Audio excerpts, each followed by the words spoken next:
Good morning, Ozzy Osbourne, Over the Mountain for Randy Rhoads. Yeah. It's 33 years ago today, right? Yeah. He would only be 58 years old. Yeah, he was That's hold nuts. on. He was 26 when he died. 26 when he died? I thought he was like 25. Whatever. Oh, 59. Okay. 58, 59 years old if he was still alive. That's nothing. He probably would have been with Ozzy till about 83 or 84. You know, young guys like that move on. Although Zach was there for 10 years, so maybe a few more years. He probably had a few more in him with Ozzy before maybe moving on. Well, he was into like classical guitar, and Ozzy said he would take guitar lessons in every city he went to. He would find like some old player to like. He's just one of those guys. He wanted to move out of rock. Right. Like he liked it. Oh, really? Yeah. He never would have stayed in metal. He wanted to move into something else. I think it was classical. I did not know that about Randy Rhoads. Yeah. And that's just a tragic thing that happened. I know. Florentine, this is what a good friend Jim Florentine is. He gave me it's a folded up old Ozzy poster that he got signed by Ozzy, Randy, and I think Rudy Sarza, who was playing bass. It's hard to find Randy signatures. Right. So and you got it. Giving me that. Yeah, and he gave it to me. He probably wants that back. Can't have it. No, he's got a family now. He doesn't care. That's the beauty of it. I have nothing, so I keep it. He doesn't care about his stuff since having a son? Well, no, he does. But I'm saying he got an extra. I think he had gotten a couple of things signed way back. Well, it was obviously before I ever met him. Yeah. 81. There you go. Good morning. D would have been a good one to play too, but it's just it's too short. What is it? What is that song? D. It's just a very mellow guitar. I say an acoustic guitar piece off of some classical, Blizzard some of Oz, classical playing, maybe. Yeah, it was right before Suicide Solution. I like Diary of a Madman. Yeah, great album. All right, Jimmy's in the paper today. Yeah, talking about Cosby. Yes, with Colin Quinn. Yes, Colin is relating to Cosby's behavior. I am not. I am distancing myself. Basically talking about how comics are really not talking about the Cosby situation, right? Wow, he's not. Like, it's bizarre that he's not talking about it. Like, as a comic, that's what you do. Yeah, it's weird to go on stage. And again, the interview was a phone interview, so like, it's kind of compacted. But to go on stage and do all these family jokes and not talk about, right? That's what made Pryor great. When he got fucking arrested for shooting the car, for pulling a gun because he was drunk, and he talked about it. When he set himself on fire, he fucking talked about it. Well, the reason why Cosby's not talking about it is because it's real. It happened. Yeah, I think so. It happened. I think so. And it's also because he'd get in trouble for slander or whatever. I don't know what it is, but I think it's just not his humor. And, he's never talked about the shit that he talks about off stage. Right. Like racial stuff, which I always liked. I thought it was interesting to hear him talk about race. And it's a little more real when they do that. Yeah. So I didn't even know how it came up. During the interview, the guy just asked me about it. I guess he kind of made that the article. He absolutely made it. Colin Quinn says, I might kind of respect a move by Bill Cosby to at least challenge his accusers. Yeah. If you didn't do it, and I think I said something similar. If you didn't do it and you're innocent, you should be on stage defending yourself. Absolutely. You have 3,000 people a night you're talking to. Right. Yeah, he knows there's nothing he could say. Probably. Probably. There's a picture of, there's a three-way, there's a picture of me, Cosby, and Colin, and I love just being this spring chicken. Out of those three? I'm the young kid of the group. Who's this up-and-comer? Veteran comics puzzled over Cosby's silence. Well, it's amazing that he's even doing gigs. That's if you just without addressing it. Yeah, it's going to be fun, family entertainment. What I'm also amazed at is maybe the audience doesn't. Like, maybe they're just going for that. Like, we like his old family routines and we don't care. They just don't give a fuck. Yeah, but stand-up is so weird. It's so kind of talking about what's going happening. on. Yeah. Right. How do you ignore that? Right. The biggest thing. The old elephant in the room. Yeah, honestly, I don't know how you ignore it. And then what? He's going to just talk about skiing for 30 minutes or something? Yeah, or just funny family anecdotes. Yeah, but that's the weird thing, too, talking about family stuff, knowing what he allegedly did in his spare time. Yeah. So. My wife's an ostrich. She puts her head in the sand. Holy. That'd be fun. Yes. Me homemade cookies while I was raping. Let's say hi to Matt in Arizona. He's been waiting for a while just to say this. Go ahead, Matt. I guess we helped you or something, huh? Yeah. Before you compliment me, Matt, just thanks. Thank you very much. And Jimmy, I was wondering, because I just moved to Arizona from New York, are there going to be any other dates than July 10th and 11th at the Atlantic City Borgata Casino? In Arizona? Are there any other dates that you have scheduled? Because I really want to see you. Thank you. Yes, I'm sure he'll get to Arizona eventually. I was just out there. I got a bunch of stuff on the website. I have, it's just. You Oh, right. You were out there for the Super Bowl. So. JimNorton.com and all my shit's up there. Yeah, it might be a while for Arizona, to be honest with you. I was just there. Matt. Well, I just technically moved here, but thank you guys very much. I just really wanted to thank you guys for addressing depression and suicide with DMC the 2 days ago, I think it was. Mm-hmm. Yeah, right? Yeah, that DMC interview was, well, it wasn't an interview. It was a soliloquy. I mean, we gave him an hour to pretty much just talk. And we both looked at, I was looking at Jimmy at one point like, yeah, we should just let him go, right? And Jimmy's like, yeah, I think this is going well and we should just shut our mouths. He was really good. And we popped in when we could, but yeah, that was an amazing hour. And you like that he talked about depression? Which Opie, I don't know if you can relate to me on this, but I had a parent that was somewhat similar to because I'm only 23. From what I've listened to on the YouTubes, your mom. So like I understand a fraction of a bit of what you were talking about. Yeah, my mom was a bit of a nightmare. Certainly, she did have her good qualities, but that makes kind of for boring radio, I think. But she did have. But I mean, she caused a lot of. Oh boy, I shouldn't have taken this phone call. Just want to say that. I just want to say that. Okay. Sorry for trying to trample over you there. I didn't mean to do that. That's all right. You're nervous. Yeah. So far, it's 2 minutes of nothingness. Well, I'm talking to two major radio celebrities. Wow, well, that's really? good point. The boy raises the valid Okay, points. now we're back in. That's all you have to say. Sorry, I've been listening to you guys since I was 8 years old. All right, Matt, I just want to say that my household had a lot of turmoil because of my mom. So now what are you going to say? We're on the same page. I just want to thank you guys a lot for addressing that. Oh, you're welcome. I love listening to you guys every day. So what? You're depressed and thought of killing yourself?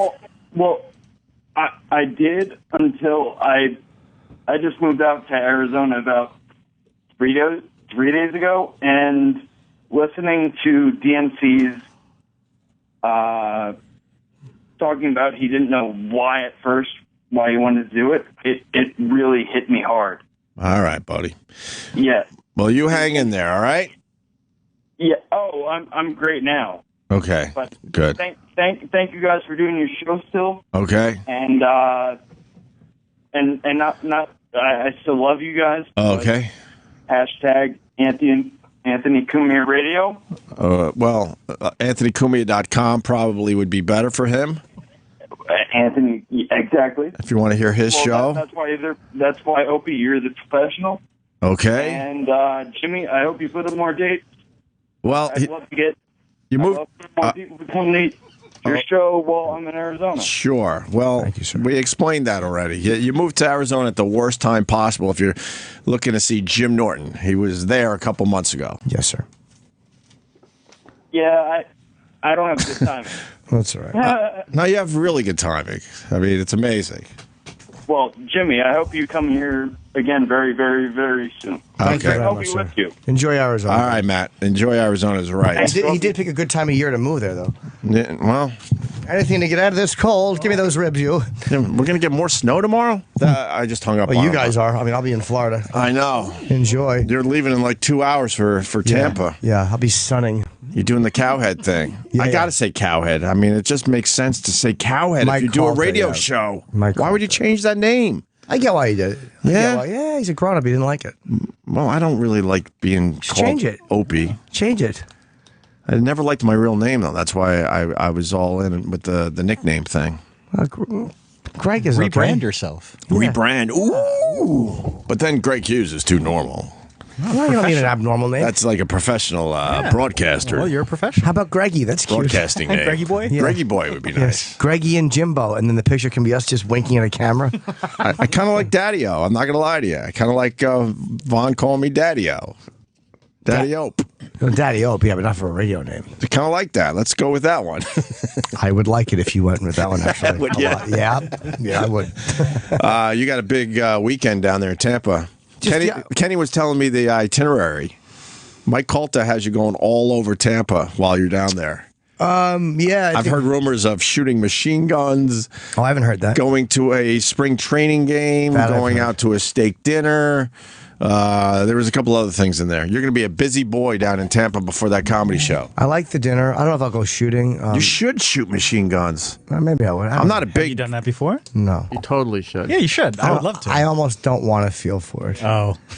I almost don't want to know I Scared enjoy that it. you might like it. Really? I know I'll like it. Yeah.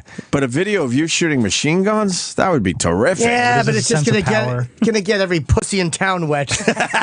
That's all we need is a bunch of sopping wet pussies. I don't know. Maybe I would. You have to. Depending on what time he goes. If he's like, hey, you want to go tomorrow morning? No, I'm doing a show tomorrow morning, so I would love to see a video of you shooting machine guns. That's a. You're not going to get that opportunity anytime soon. no, probably not.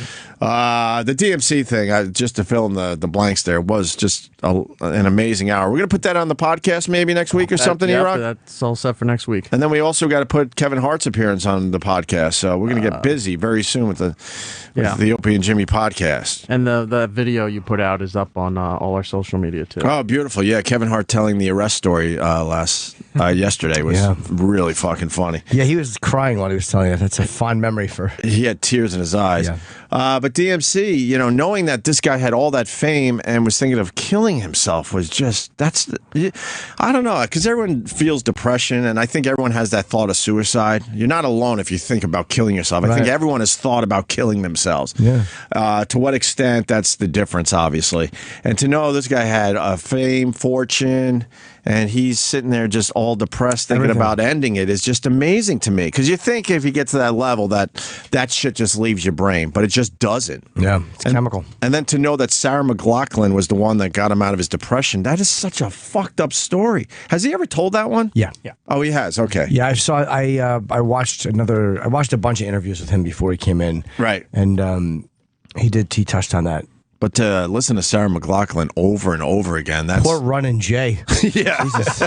They're trying to be these cool hip-hop artists, and they got to listen to Sarah McLachlan on the way to the airport. You're like, come on, what are you doing? Yo, check out this Angel song. We don't want to. Get a fucking Walkman. You know how happy they must have been when iPods came out? Right. I bet they fucking bought him an iPod the first day it was available. Yes. And some headphones here. I would love to talk to Run about this. That's the only thing I want to ask him. How much the Sarah McLachlan drove him nuts. He'd probably go, like he hasn't thought of it in a while. Right. Oh, that's right. Yeah. I'm sure he wouldn't be happy. But that was his OCD kicking in, too. Yeah, I think so. Because he was rearranging everything in front of him in here, DMC, while he was talking. Rearranging the water bottles. He rearranges stuff perfectly. He ain't fucking around. No, he's Julia Roberts' husband in fucking Sleeping with the Enemy. Right. So... Anyway, let's move on to Zito in Staten Island. Zito. Hey, how's it going? Is this Chuck Zito? What's up, man? Morning, you and me got a lot Zito. in common. No, I just want to say, the depression sucks. I mean, I was diagnosed clinically depressed about, 4 years ago, and the thought's just suicide. I mean, it's fucked up, man. It's chemical. I mean, I've been locked down twice for observation, thinking you're going to be a threat to yourself or somebody else. So it's not. You have the whole world by your hand with money and all that other stuff. It's just, in my opinion, it's fucking clinical.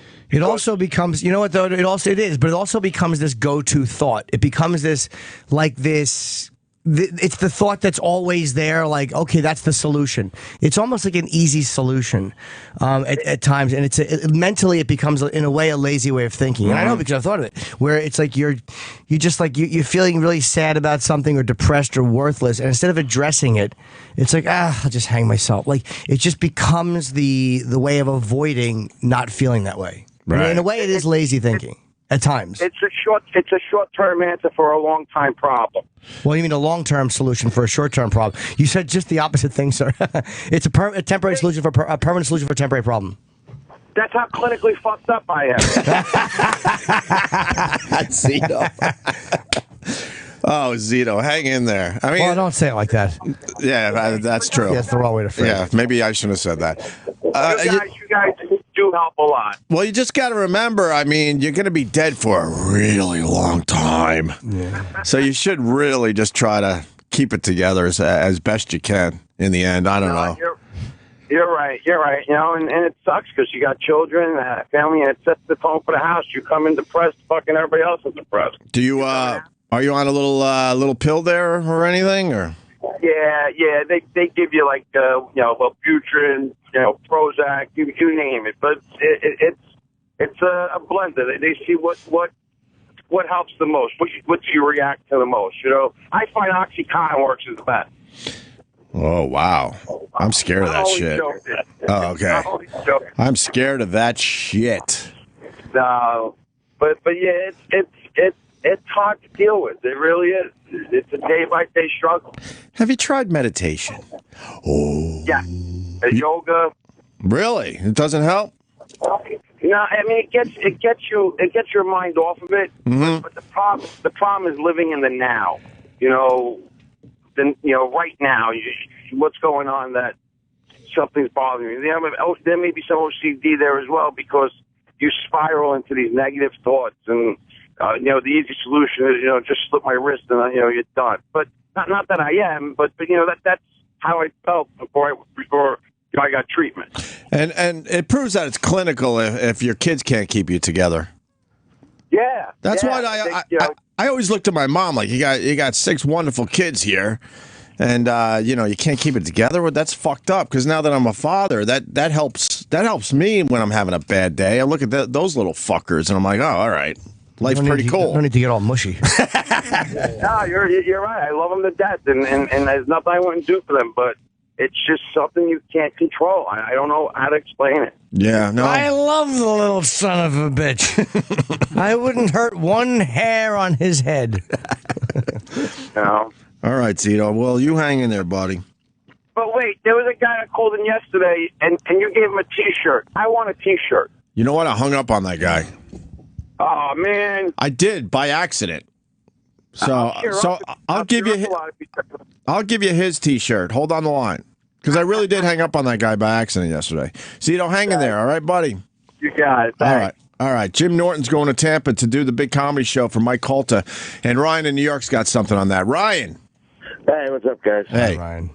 This is probably a little useless information, but I think he changed his name because Bubba gave him that name when he was an intern for him, and now they're having a big old radio war. Yeah. Oh, he wanted to just not even have that. Okay. Now it makes total sense. Because being a radio guy, the goofy name kind of helps you. Because it's easier to remember the goofy name like Opie than Greg Hughes in my case.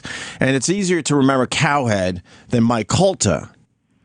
And Cowhead, I thought, was a really good radio name. But if Bubba gave it to him and they're at war and all that shit, then it makes total sense why he would change his name. Thank you for the phone call. You know what? Matt's calling back, Jimmy. Oh, good. Thank God. Matt in Phoenix, go ahead. Sorry, guys.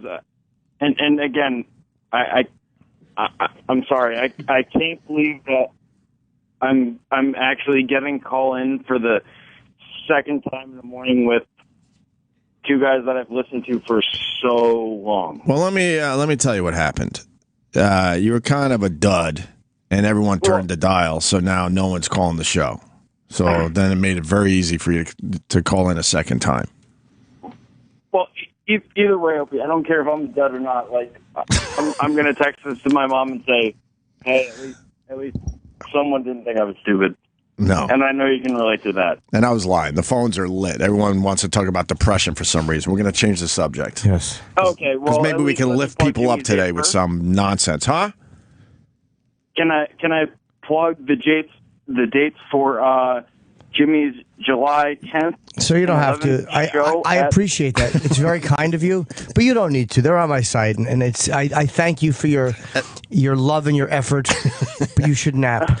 I know I'm not good, Jimmy, but yeah, it's 4:30 in the morning over there, isn't it? Yes. I loved watching Lucky Louie just for how your eyes bulge. Thank you very much. So I make love to the camera.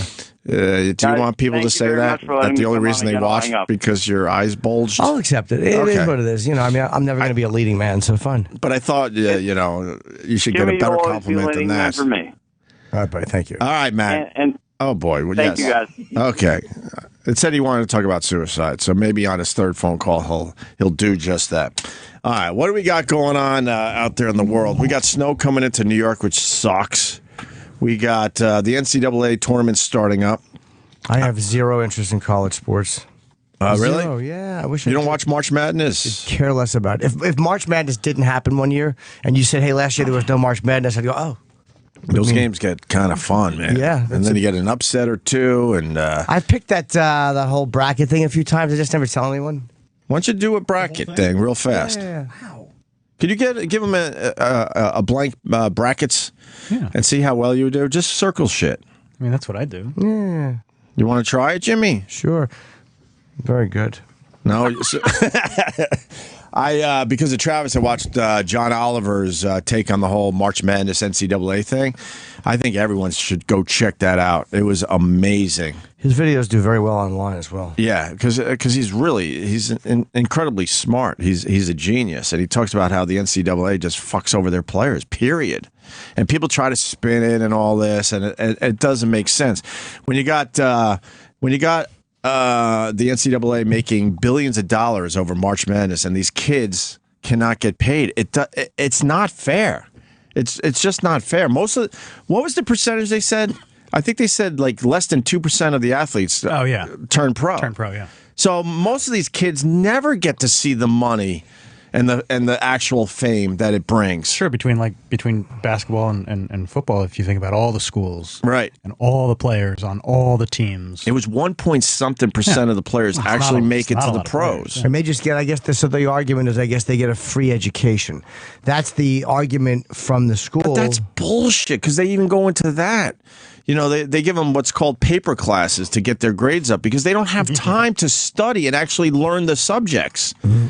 You know, I think it was Jalen Rose during the piece was explaining his day when he was in college, and it was ridiculous. There was no time to actually study.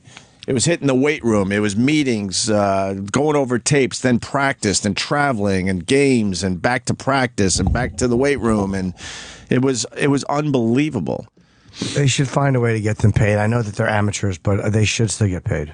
They absolutely should make money. And it's all nonsense because they're students and all that. They don't want to give up the money. Of course. And then you're going to have people call and go, but most of these programs are not profitable. That's bullshit. They actually spend way more money than they probably should because they want to stay as a nonprofit organization. And the coaches make a shitload of money. Oh yeah, then that's the headline. You know, such and such coach just signed for a $5 to $7 million a year contract, as their star athletes, you know, sometimes could barely eat. Yeah, coaches are allowed to have TV deals and book deals and radio deals, radio shows. Yeah. I think Jalen Rose once again was talking about all the revenue streams these college coaches have. They're allowed to make their own endorsement deals on top of the amazing salaries they're getting from these universities. And then they get paid for doing their radio show. Well, that's how they lure them from the NFL or NBA or whatever. Right. Or college baseball's big. Well, hold on. Not. Good one. Thank you. That was good. It's real. Did you cue this up to a good part? This is Richard Sherman talking about his day. Oh, yeah, listen to this. So Richard Sherman, we all know him, plays for the Seahawks, and he's all about trying to help out the college athlete now because he went through it, and he's one of the lucky ones. He made it to the pros. And he's very smart, intelligent. Right, and he's a multimillionaire. And they had stories in this piece of guys that they're just completely and utterly broke. And some of these guys that probably would have made the pros, but they had some career-ending injury while they were in college as well, and they don't have insurance policies or any of that to at least get some money coming in. I don't know what the answer is. As I sit here, you know, when you bring up something like this, it's probably good to try to have it answered. You know, try to have some kind of solution. I know they're making a shitload of money, and at the very least, they can maybe give these guys, you know, some money. Maybe not make them rich, but maybe like a meal plan. Even that, they don't even do that. A lot of these guys, we've said it over the years, they can't even fly home for the holidays. Good, let them stay in school, study, bums. Because they would need somebody to pay for that. Their parents can't afford to get them home, so a lot of these guys hang out on campus. Yeah, Good, let them get out there and get a job. If they're complaining about not having enough time to study, now's your time, right? Yeah, exactly. And I have no time to eat turkey either. No time to eat stuffing. Hit those books. Let's see this piece. Listen to current NFL player Richard Sherman reminisce about his college days.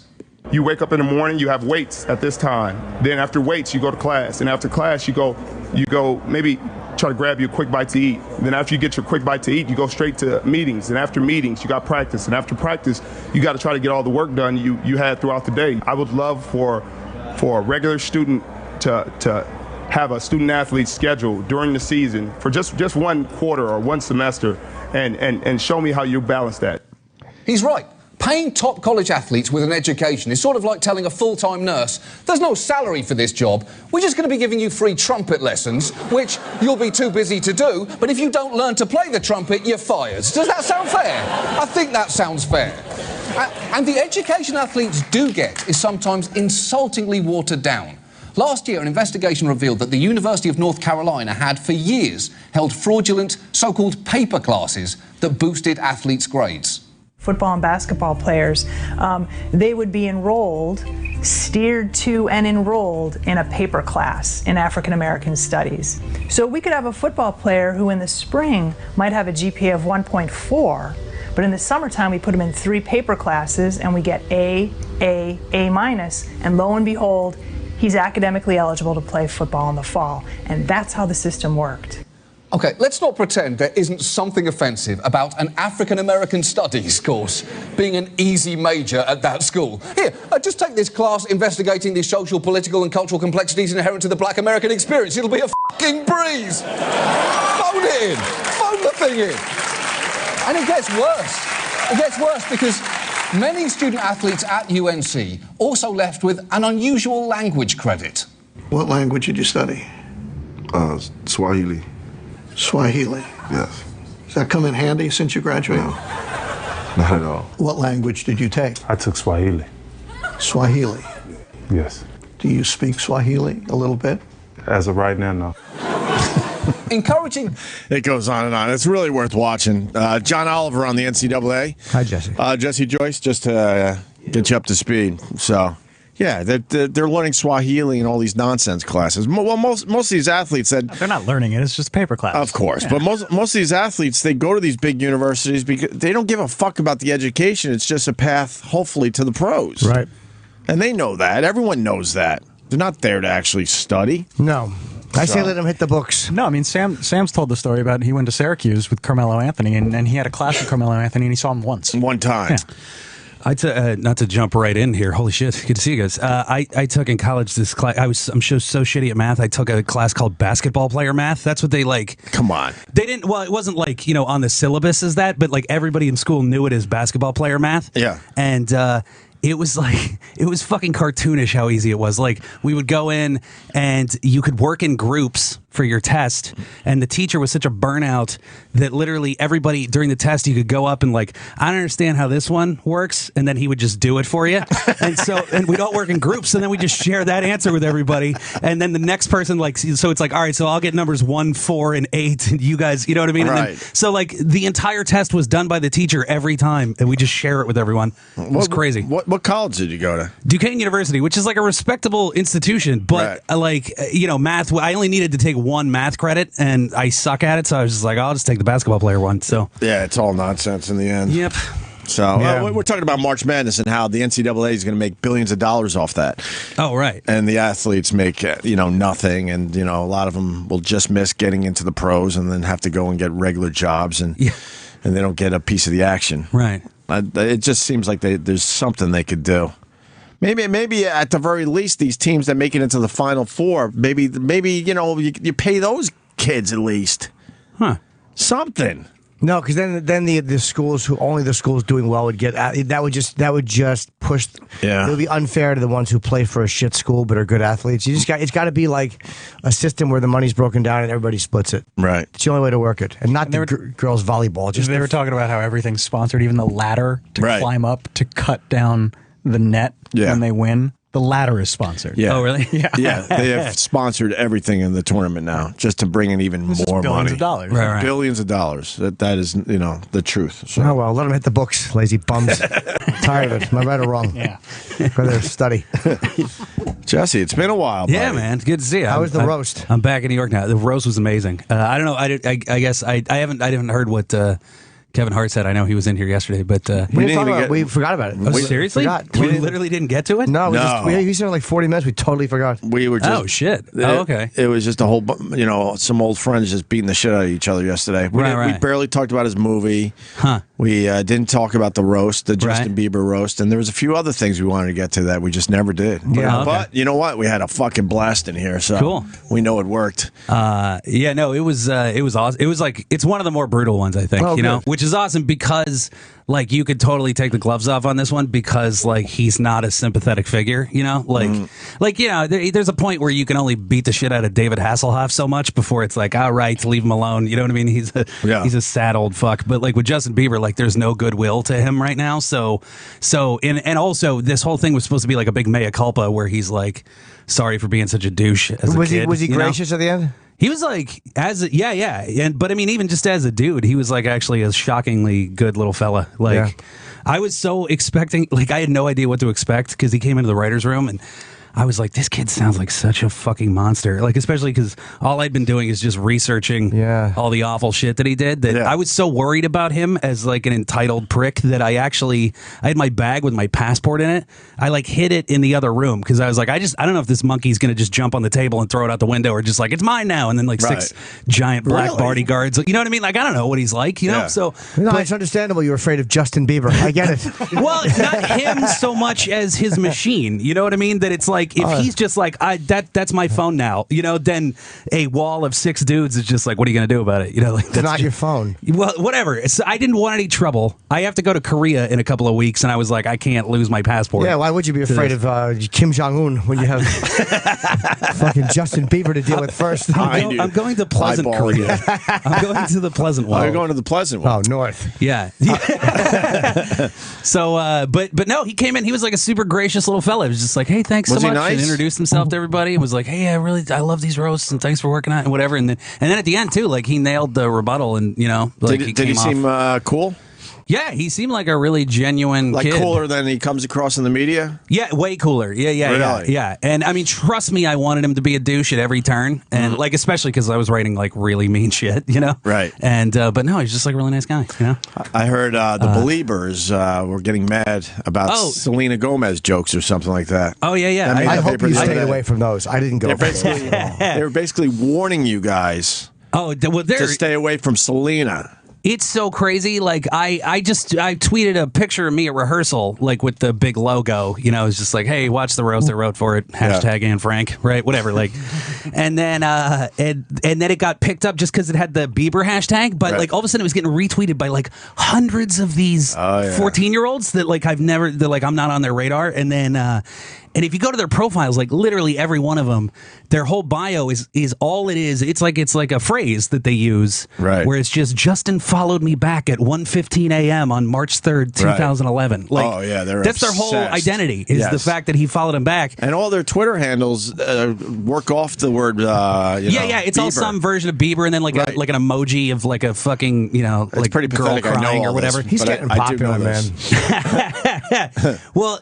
And then just to fucking rub it in, I get like this notification I've never gotten from Twitter before that's like, hey, boy, this tweet of yours is really picking up a lot of steam. Like, I'd never seen that. You know what I mean? It's like dumb twitchy things or whatever they are. Yeah, because that one, it was like, so Twitter was basically like, hey, yeah, those jokes you write? Not so much. Whatever you're doing, why don't you tweet more about Bieber? That seems to be working out for you. So yeah, but it was cool. Ludacris got real mad. I don't know if you heard that. No. Yes, I did about the He was very pissed. Paul Walker jokes. Yeah, because we had a bunch of those. I had one that didn't make it in that I was really proud of. I heard they're getting rid of all the Paul Walker jokes. Oh, none of them are going to be in? That hit the paper the other day, too. Cutting all of them. They're cutting all the Paul Walker jokes. Well, you want Ludacris to be happy comedically. Hey, buddy. Because, but doesn't Ludacris understand what a roast is all about? No idea. Because I prepped him. It was Don't me. you guys sit him down and go, look, this is what a roast is capable of doing? Well, yeah. I mean, there was a bunch of opportunities for him to come to rehearsal and things like that, but he just didn't. And then but he was a very pleasant guy to like prep. For like an hour before the thing, I just sat there and. We went over his script and everything that we wrote, and he seemed fun. But then he was just like, so how's this work? Like, after each joke, they say something back? And it's like, oh, God. No, it's not a movie, dummy. Like, what do you, then they rebut at the end. Like, have you not seen one of these? And he's like, no, I did. But you could tell he didn't. And he's like, what are they going to say about me? And it was like, it's going to be fine. And he's like, well, come on, what are they going to say about me? He wanted them to cut at one point during the taping? Yeah. And so then... Ew. Yeah, so then there was a bunch of Paul Walker jokes. And then at the end, because like I had just prepped him for an hour, so it's like, for whatever it's worth, I'm the face of he knows me. Yeah. And so he's like swinging by on a golf cart, and I was just like, hey, man, you nailed it. Because for whatever it's worth, he didn't fuck up what we wrote. So it was like, hey, you nailed it. And he just goes, fuck you, man, and just like took off. And it was like, whoa. Like, and then there was this other writer who's this real sweetheart. He's this like big wobbly-headed Canadian guy. He's like a real sweet goofball, because he's a Canadian. Yeah. And so he came up. He didn't know any of that backstory. And I watched it. He just goes like, hey, Ludacris, hi, I'm George. You did a terrific job.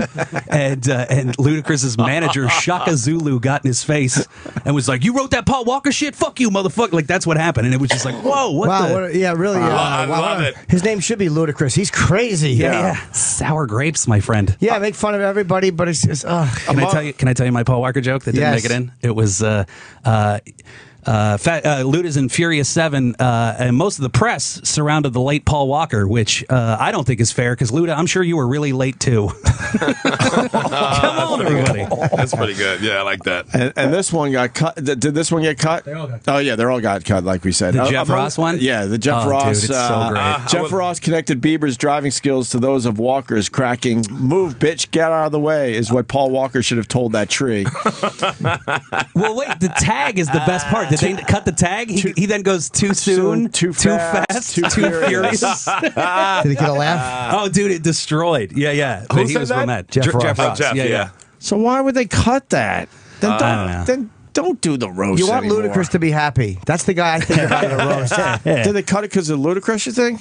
I imagine so. Probably I mean, other he probably made a lot of trouble. A lot of stink. A big stink. Ludacris got big power now. Shutting down white rappers. I mean, white writers in Hollywood. Yeah, but he was pretty pissed about it. Yeah. He was a rapper, wasn't he? Yeah, he was. He was He's the newly biggest married rapper. too, though. That was his intro. That he's the biggest rapper in 2001. I love those the roast jokes where it's literally just a fact. No. Wow. Like I wrote Sarah Silverman's intro last year, and it was you guys, this is amazing. We had coming up next. She was number 35 on Maxim's Hot 100 list in 2006. You just say a fact. It's just so much meaner. Jimmy made a good point. He's a rapper. Yeah. What? Oh, why he's so Ludacris. sensitive? Well, he shouldn't be that sensitive. Especially the rap guys. Oh, totally. Yeah. Who was on the panel? Ludacris, Snoop. Oh, Pete Davidson destroyed. Yeah. And Pete's awesome. But the non-comics were Ludacris, Snoop, Martha Stewart, Shaquille O'Neal. Why Martha Stewart? We saw that the other day. We couldn't figure that one out. It's just because she fucking destroys, by the way. She got like a standing ovation, and it's partially because like having an old lady say dirty shit is really funny, you know? Okay. So, like they did the same thing with Betty White in the past, Yeah, and Betty like White, Maureen McCormick, like not that she's an old, but like just the idea of getting somebody who like out of character. Out of their element. Yeah, so like her whole angle is just that she's like a hardened prison bitch, and that he's not going to make it if he goes to jail. Right. Like it was a pretty fun. Pete Davidson cracked. Justin got arrested for drag racing. Unfortunately, it wasn't with Paul Walker. Yeah. All the Paul Walker stuff it all got cut out. Mm-hmm. I mean, we'll see. I mean, where are you reading that it's all cut? Comedy Central made a statement. Yeah. Oh, they did? Yeah, yesterday or the day before. It sucks. Wow. It sucks. It's like you bringing two different worlds together that shouldn't mix. Right. Yeah. And somebody's going to get upset. Either the people who wrote the jokes or the people who the jokes are about. Those roasts should go somewhere else. But yeah. I had something also. So. What do you mean go somewhere else? I thought like HBO might go have got somewhere might have else got- go to another where network. they don't cut the shit. Oh, right. You're going to like ABC. They're good. ABC Family. ABC. Lifetime. Yeah, absolutely. Just 2 hours of rape jokes on Lifetime. I don't know. It's Comedy Central. They got to relax a little. We've been saying this for years, but whatever. Yeah. Well, I mean, they are. It is shocking the shit they do let you get away with on the roast. Like that's an after the fact. Like that wasn't like a legal thing. Like we were allowed to make all the Paul Walker jokes in the room. I think this is the statement. Roasts often push the limits of good taste, and we give the participants full reign to try things, knowing we have the edit to shape the show.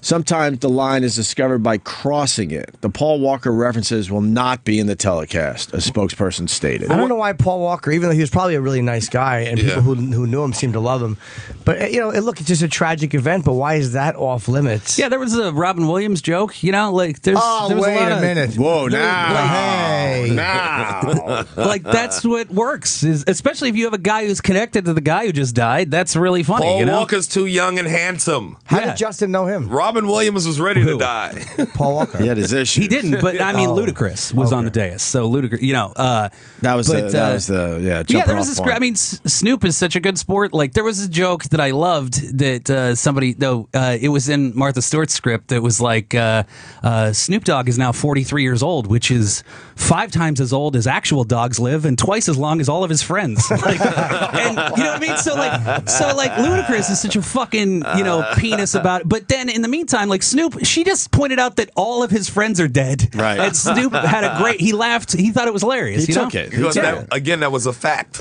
Yeah. But there again, that's just a fact. You know what I would have said? I would have went up there and said, "Boy, Snoop, he looks pretty stoned." Place would have went nuts. Oh, that's a good. Well, he was smoking weed on stage, so that was a fact that didn't need to be brought up. No one was brave enough to tell him, "Look, you can't do that." Yeah, somehow he just gets away with doing that. He's one of those guys. Yeah, we were all backstage, and just all of a sudden, just cloud of weed just came our way. And there's it was not like, one Jesus Christ, how's he person getting away that's going to with that? step forward and go, "Look, Snoop, that's illegal." He was doing that in a weekend." W Hotel, him and Bishop Don Juan in Midtown. Yeah. I'm like, is this really happening? Yeah.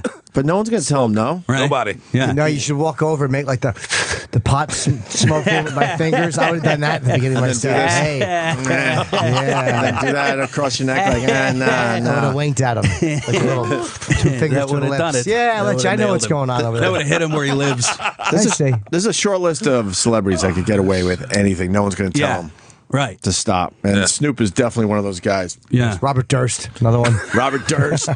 Who Apparently, Ludacris is on the list somehow. Ludacris is newly married, too, so you got to give him some room to be a sensitive son of a bitch right now. He just got married. Yeah. He didn't seem sensitive when he was cursing at Jesse, who was nice to him. That's not sensitive. I thought he was a baby when we interviewed him. Speaking of, his wife's from Ghana and West Africa. Oh, you only know that because you wrote a joke about it, Jesse. What is it? Yeah, it was that because Ludacris is half Native American and she's from Ghana, so we'll never know why their blankets have diseases. Come on, that's nice. It's an AIDS place. Yeah, but you made him be funny, and then he's still we wrote all of his shit, like every word that he said as he rides by in his golf cart. Yeah. In fact, there was one joke that he even he was so proud of that he took like a victory lap, like he actually just and he had nothing to do with the joke. Yeah, it wasn't his joke, but then when the writers write other shit that he doesn't like, all of a sudden we're a bunch of assholes. I didn't enjoy him. We interviewed him at K-Rock. Patrice was in that day. I didn't like him at all. I thought he was closed off and kind of babyish. I just didn't enjoy him. I thought you're not an open interview. Yeah. You're with your publicist. You're supposed to be this fucking rebel or maverick. Right. And we weren't asking him crazy questions. We were asking about Bill O'Reilly. It was like, dude, we had 20 minutes with you. Did you ask him to touch his hair? You want to feel his hair? Yes. Can I just, because you bleed the same color as I do, but you look so different. Well, I thought just the interaction I had with him before the roast, I was like, this guy's all right. I think someday if I run into Ludacris again, I could say hi to him. You know what I mean? I was like, he seems like a cool. And that's forget not at all. Yeah, totally not. I'm like, hey, Ludacris, Jesse's in here. That motherfucker. Brutal. Eric is theorizing that perhaps the studio or Furious 7 is sponsoring the roast. Is that possible? The movie. I bet you that there's commercials. Probably. That's probably exactly why. Coming home with a good point. That's an excellent point. Oh, E-Rock, take a swim walk lap in there. Money. Yeah, Keep the money. Yeah. Money talks, bull sugar walks. Shaq was on it too, and we had to keep all of his jokes like one line. You know what I mean? Because he's not. I'm very funny. Yeah, he was telling us in here how funny he is. Yeah. No, he came in with a page of his own jokes. How were they? I make people laugh. Like they were unrecognizable as jokes. They were just more sentences. You know what I mean? Wait, he came in with his own shit. Yeah, with like a stack of note cards, like 50. At least he was trying. And it was just like, oh, all right.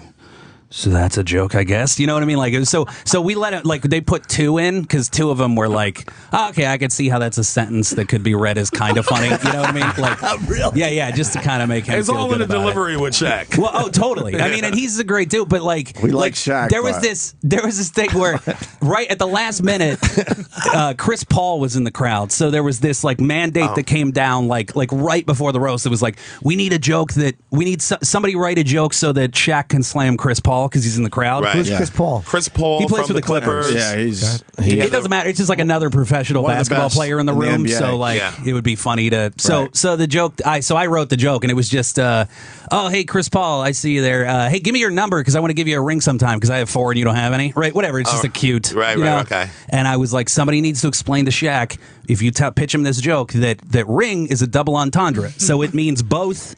A piece of jewelry and to ring someone on the telephone because he's not going to understand that means 2 things. And then they didn't do that. And so this is how he delivered it. He goes, Chris Paul, I see you there. I need to call you sometime because I have 4 championship rings. You don't got none. And it was like, what? No. Like, that's not the joke at all. Oh, yeah. Kobe was right. So, yeah. I hope they keep that in there. Yeah, they probably won't. But he was a nice guy. I would have written a better joke than that. Something about, hey, look at us. We're the only one that knows what the weather's like up here.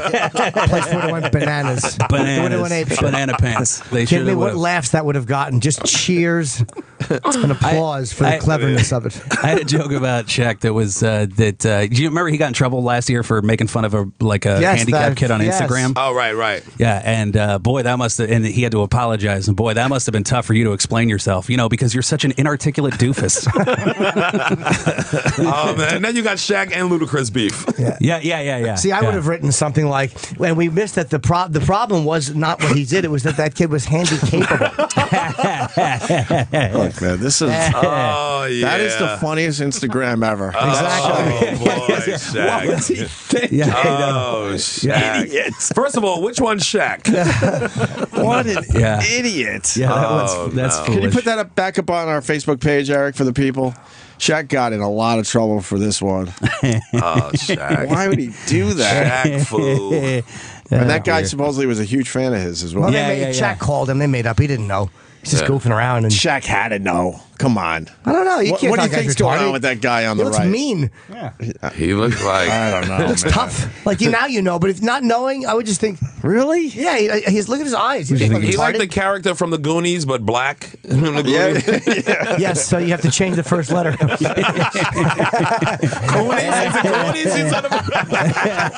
Damn, is that quick? I'm gonna give Ludacris your home address. No, like you look at that face, like look at his eyes. He doesn't look retarded. He really does. He looks like he could be scowling. Like now that you know, but I wouldn't look at that and go, "This guy's." What about all he's the missing missing hair? a clump of hair. Exactly. No. Like got torn out in a fight. He's got some Mongolian in him. Torn out. Just a tuft. Where's his hair missing? If you're not slow, you would just he's got a shave your giant whole head bald down. I You wouldn't allow a big piece of hair missing like I literally that. thought that. I honestly thought that was a reflection. Oh, okay. I thought that was the light bouncing over his head. I didn't think. I would definitely think this kid has something going on. Yeah, I would too. No. Yeah. I don't know. Whatever.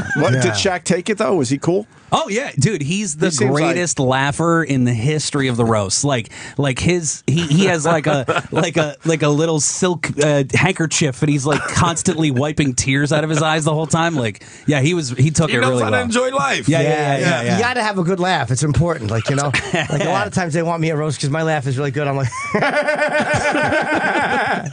Bravo, Jimmy. thank you. Nicely done, pal. Thank you. Yeah, that's terrific. terrific. My laugh.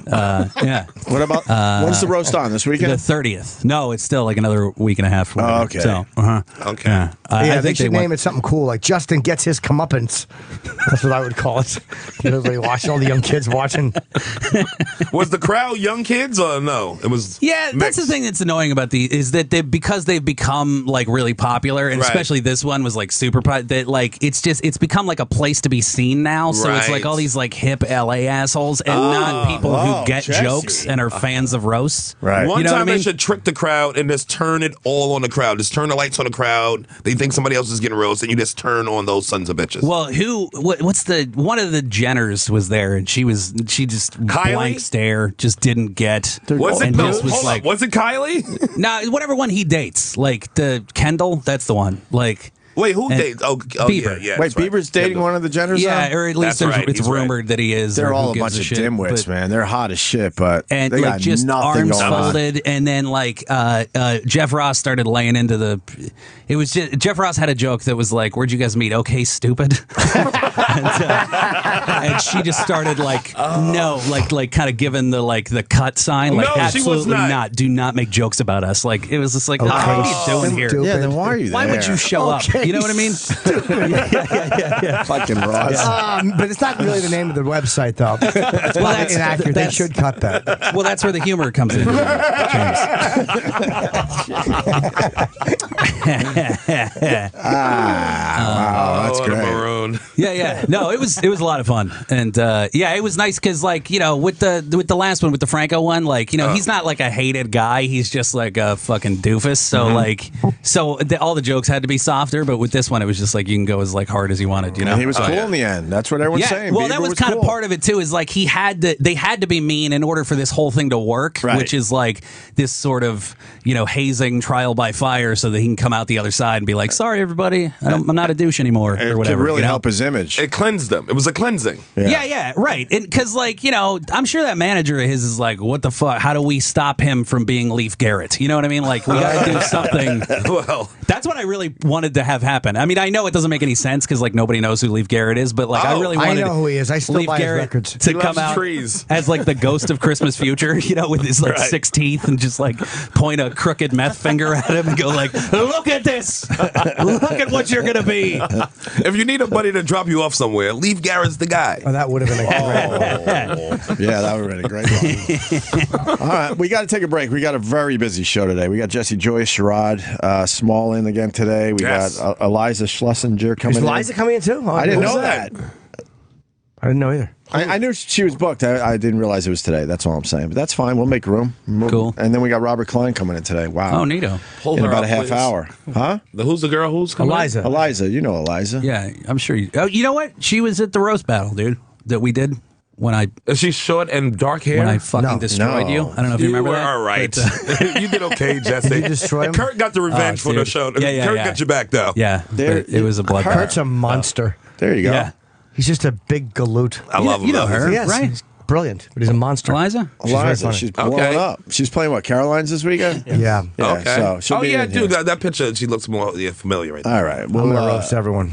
yeah? Yeah. Not now. Oh. After breakfast. Jimmy's going to Tampa in a couple hours. that's right. Big show down there with Mike Colta, And, Robert me- Kelly, and Artie Lang, right? Yeah. That's going to be great. I'm on the same flight as Bob. Nice. Not next to each other. Not sitting next to each other. Like, No, he will be in different sections of the plane. well, he's going to be in the. Cargo.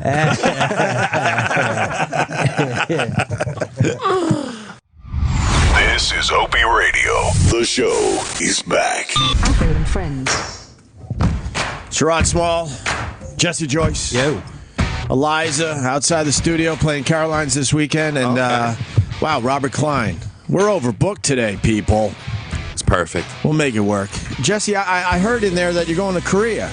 Yeah. South Korea. Yeah. Well, Good what do Korea. you think? North Yeah. Korea? And, He's not Dennis Rodman. Hey, man, some people get a little peek of North Korea. I would love to. I would rather go to North Korea than South Korea. Yeah. I'd I be would scared shitless, but I'd rather go there. Maybe with the Vice guys. I think the Vice guys could figure it out. They have in the past. Hi. Hey, what's up? Do you know everybody, Iliza? I don't. Yeah. Jesse Joyce. Hi. Nice to meet We know you. each other. Okay. Sort of. Yeah, good. Yeah, so yes. Maybe that's it. Hi. Hey, what's up? Hi. We judged the roast Is that your battle dog, together. too? We in did. LA, Oh. in Yeah, LA that's my dog. a while ago. Wait, We you did? got your In dog LA? in here? Yeah. I'm allergic to At dogs. the Comedy Store? Yeah. Doesn't matter. It's not important. Okay. We did. See, this proves it.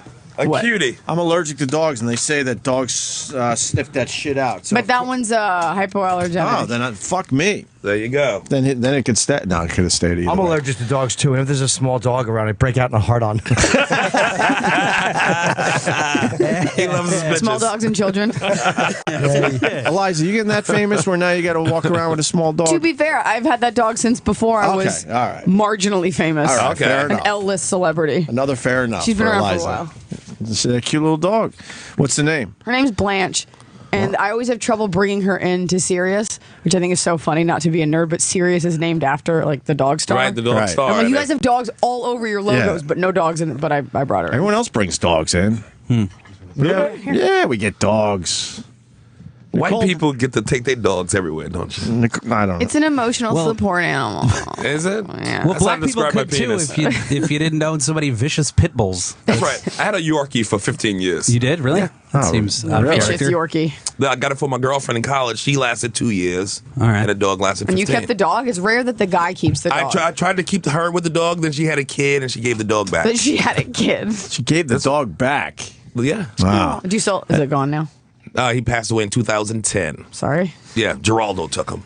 The two of them went down together? The same year. Went down. It's a rough year for me. And Mike DiStefano as well? All three of them? That's right. Hey, In a blaze of glory? Goes in three. Is it a rescue dog? She's a rescue dog, which I think is the only saving grace, because if it was like a purebred, then I'm kind of an asshole. Yeah. But it's like a rescue, so you can't, even if you look down on that I'm taking it everywhere, it's like, oh, well, she's the rescue. Yeah, it's and okay now. You can see it in her face. Right. At every meal, at every look. She's happy to be here. She'll be She's staying very right there. thankful. She's grateful. Grateful. She used to be a dog prostitute. That's our backstory. And I rescued her from a life, and it's fitting she actually has no front teeth now. Not that she needs them. What happened to the front teeth? Prostitute. It's easier for her. What happened to her teeth? We had to get them pulled. Why? Because she wouldn't talk. No, because she. They just sometimes like small dogs have You got to bad take them out mouths. 10 years, yeah. She got a fucking smart mouth. $5,000. I had to pay $3,000 for my dog's teeth surgery. And the worst part was, not to make this about dogs, she got the teeth removed. I took her home, and we go outside just so she can pee, and she runs across the street, and I saw a car coming, and what came out of my mouth was $5,000. Like, that's all I said. I just spent that, but It's expensive having I a would dog. let the dog have an achy mouth. And when I took that's the money, too much money, I took the man. money back to the vet. Yeah. And the girl at the front desk, when I brought all cash, she was like, "You sell drugs?" I was like, "Bitch, that saved my dog." Yeah, it's a Yorkie. Do I look like I sell drugs? If I sold drugs, I would have drowned this dog in a bathtub. I would have filled the dog with cocaine and put it on a plane. Thank you. Yeah. This dog would not be I don't know here. if you've ever seen The Wire, but yeah. If I sold dog, no, whatever. By the way, that was a seamless transition from Jesse. You're going to Korea to a Dogs. long dog discussion. Yes, They eat because they dogs eat in them. Korea. Yeah. That going is to a Korea? known fact. They eat dogs in I'm gonna America have some. too. The You going to Koreans. South Korea? Yes, good one. Yeah, good Korea. What are you gonna Yeah, do there? so. Well, I'm doing whatever the base is. I'm doing the DMZ. Oh, nice. Yeah. So you're going to be close to North Korea? Yeah, like I'll be able to see it. DMZ. Apparently. Wow. Yeah, You yeah. called the DMV? Did I say the DMV? You said DMV. Yeah. The DMZ, yeah. Boy, there's a lot of giant fat black ladies with hoop earrings in North Korea. You love your That's black odd. jokes, don't you, So, Jesse? what? I just got off the roast. You understand? That's Oh, how that's it goes. fair, Like yeah. It just stays with you, man. It's like a fraternity. I swear to God, for like a week, it's like a week of decompression. Like any girlfriend I've ever had, whatever, they're always just like, "You are a mean asshole." Right after the I gotta like sort of work like. So it's not just Ludacris saying this; it's everybody. No, dude, it just you get in that mode, in the zone, and then like honest to God, like me and the writers will go to like a Denny's at like 2 a.m, and then you just like, boy, our waitress's ass is so fat, and it's like, why am I picking on the waitress? You know what I mean? You just can't help yourself. You can't stop because you're just like It's kind a of disease. deconstructing people all the time. Yeah, so I it think takes that's like a just week. Male comics in general. Yeah, but specifically after the roast, you're just Good like point. really On picking out like people's sort of auto-destroy. yeah, like racial inferiorities and whatnot. You know, so, Right. Yeah. Wow. Boy. Like what? What's that a boy? Have you been to South Korea? No, it's my first time. I'm doing Okinawa and Honshu in Japan, and then I'm doing. that's awesome. I want to go to South Korea. I'm shooting a special there. I'm going to call it a stone's throw from evil. It's very clever, Jimmy. Would you try?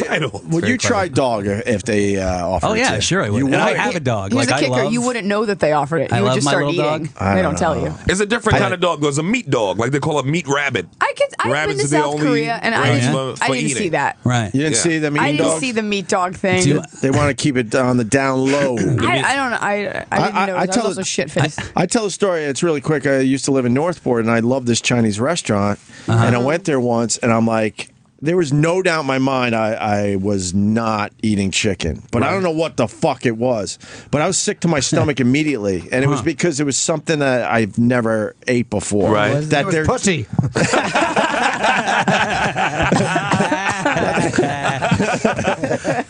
that they were saying was chicken. So what would be the substitute there? There was no way it was fucking chicken. Pigeon? I don't know. And then seagull. It was like gamey. It was like holy fuck, this is a foreign substance. And coincidentally, the place closed down about a year later. Oh. So they probably were not doing as well, and then decided to cut some corners. I went to. But it was the only time I ate something where I'm like, fuck, this is not. I don't know the animal. This is I don't know the animal is a better way to put it. We went to Cuba, and they had this like buffet thing, and at the end, and I was eating something that I thought was pulled pork. I was like, "This is delicious," and I was like 10 pounds heavier because it was that college, rodent? just That shit faced. rodent thing? Oh, not a nutria. What are you talking about? That's what I'm talking about. Oh, no, it was horse.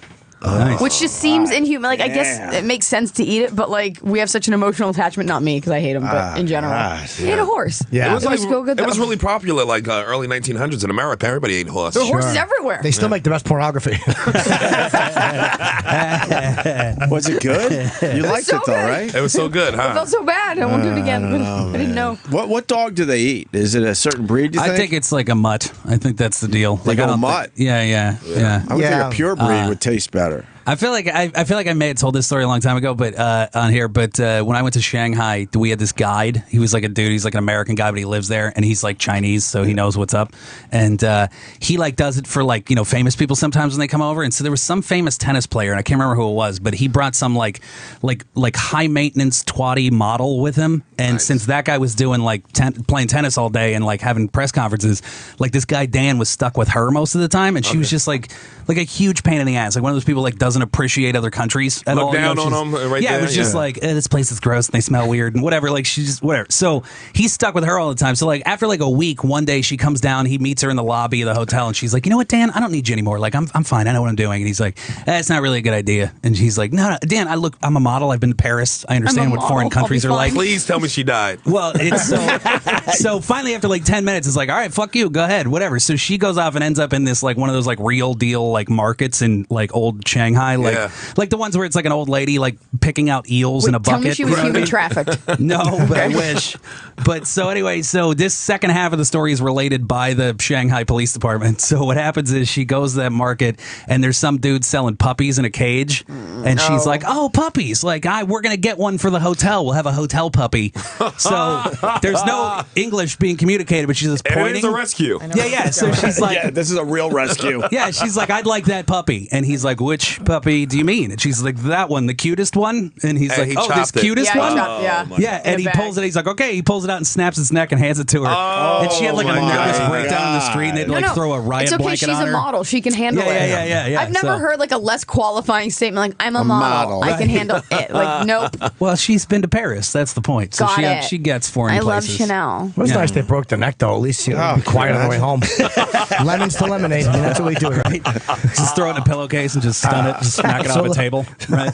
I want to take this call. It goes back to the Chinese restaurant. Chris, go ahead. Hey, I'm a firefighter in Albany, New York. Recently, we had a fire a few years ago. It's at a Chinese food restaurant. We go there quite often. Back in the garages, I'm not bullshitting, no bullshit. Thousands of fucking cats in the back garages. The thousands of cats in the garage behind the Chinese restaurant. Alive, dead, fucking everything. It was the most disgusting thing I've ever fucking seen. So they were definitely serving cat. Oh my God! I wonder if I ate cat that day. I'm sure. There was something, man. My stomach was like, what the fuck is this? Huh. Dude, I can guarantee you, you go to Chinese food restaurants, you're eating cat, brother. You're eating cat. I mean, I'm sure everybody sells a little cat here and there. Not just I'm always Chinese. suspicious. I'm probably racist when it comes to that shit because I only pick the high-end Chinese restaurants because it's always in the back of my mind. If they're not doing that Right, well, if you're not doing well, if or they're not Chinese- doing that well, they're gonna maybe do a little But something. how is cat like cheaper than a chicken? You know, like what are they saving by selling you cat? Well, you get a few cats and just let them multiply. You just keep. Oh, right. Is that what it is? It's So like a it's cat just- farm. Right. Who knows? Okay. Cats are just everywhere. Oh, we're They on. definitely multiplied. It was crazy. Yeah. Talk, Iliza. I don't think it's Nice working. to hear. There it is. Okay. And it's tax free. All right, Chris. Thanks for It is. there's a story we've done many times in the show. It's I think it was a Buffalo Chinese restaurant where the guy got caught dragging a bloody deer through the restaurant to the kitchen. What? Look it up online. We've done it too many times on our show, but yeah, that's how he got caught because people were like, "What the fuck?" They called 911. Like, there's a guy dragging a bloody deer through the But restaurant. that's the thing people eat. People eat deer. I think. But you don't bring it through the fucking restaurant. They have a back door, right? No, Like, I believe it's been many years, but I believe it was a deer that was on the side of the road.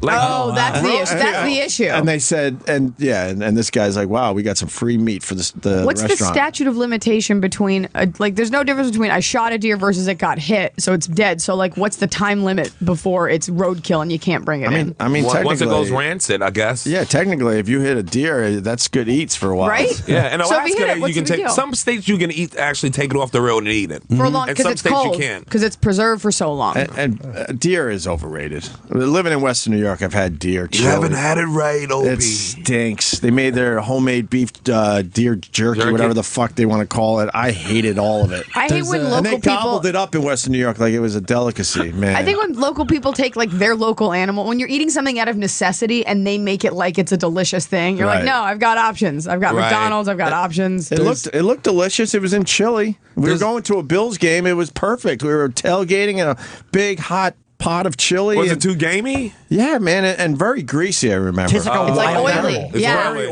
oily or elk- something. Oily. I hated it. Horse can be like that too. Sometimes it gets oily. What, you've had horse? I had horse before.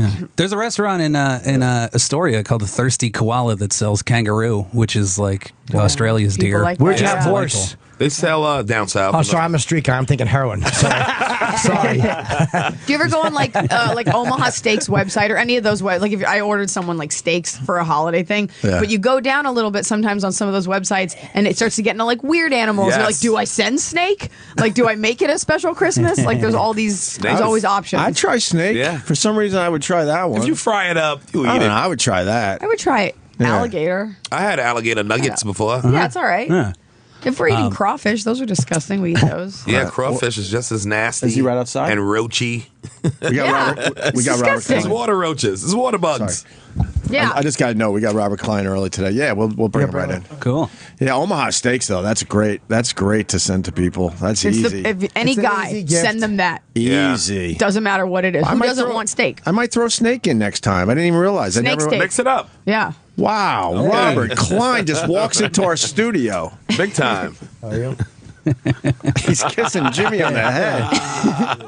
Thank you. Good to see you. Robert Kline, are you kidding How me? are I you? haven't been up this early in 6 years. We're on now. Robert. Since I was a farmer. Since you were a farmer, yeah, you stand up, but you comedians just don't let you guys Is there don't. On television? No, we always just shoot them for the website. We have a little camera in case. Radio? Yeah. Yeah. In case you say something crazy, we can get a little press for ourselves. Yeah. That's why it's there. If you want to know the buddy. truth, Robert. Happy you're here. Wow. On the air? Yeah. This is it. My trainer, TJ Sequeira, told me to give you a big hug. Oh, thank you. Yeah, you trainers Tell listen you to the look show. Great.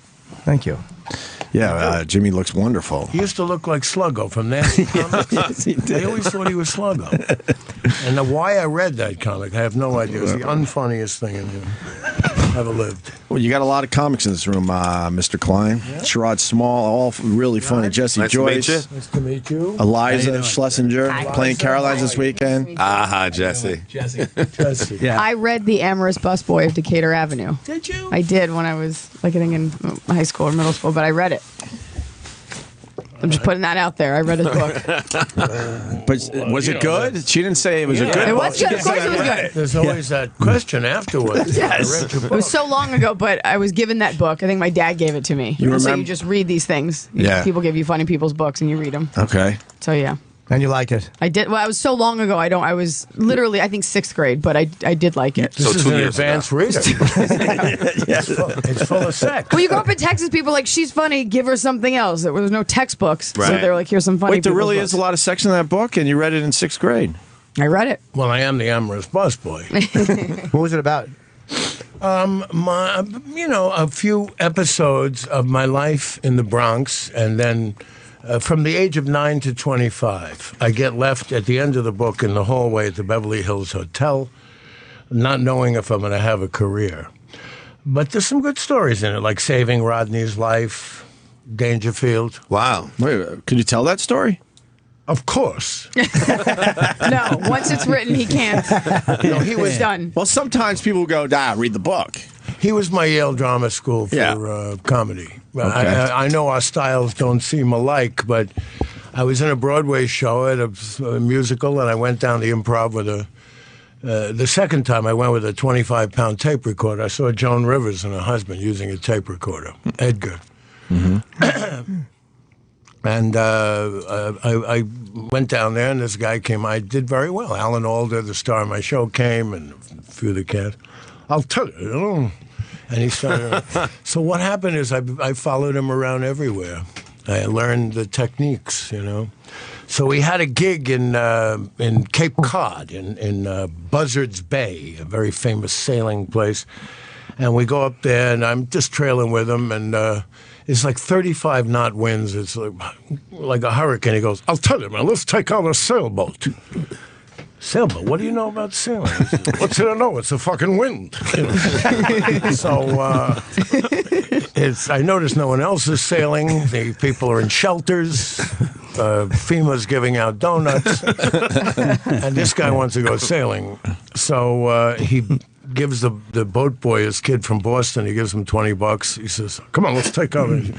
I'm sorry, Rodney, the boss may not like it. There's 30 knot winds out there. And, and Rodney was like an impetuous child. He had to get what he wanted when he wanted it, So he says, I got to give you a sailing lesson. All right, like an impatient spaniel. And he goes, this is the forecastle, and this is the mainsail, and this is, never mind that bullshit. Just give me the keys. He wanted the keys. The keys to the sailboat. So the kid pushes us out in this catamaran.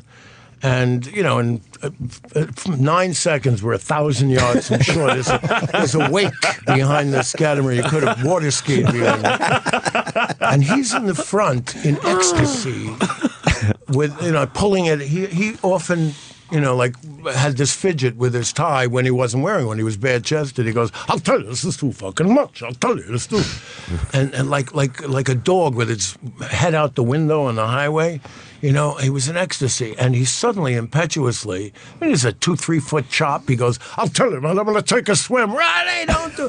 He goes overboard. So I don't know how to come around to change the forecastle or the mainsail. I'm from the Bronxel. We're not sailing people, those sailing songs, yo-de, ho-de, shiver. Not a seafaring people. Yo, that's it. No ho-de, ho-de. I was terrified. I'm thinking, what am I going to tell the Post when he dies? And I'm, were you jealous of Mr. Dangerfield professionally? And American tragedy. 2 of us went out, one comes back. Literally, I was terrified because he disappeared in waves, and I came around and made a nice tight turn of 6 miles. And I was a lifeguard in a hotel years ago, and when a white person is close to drowning, the flesh is blue.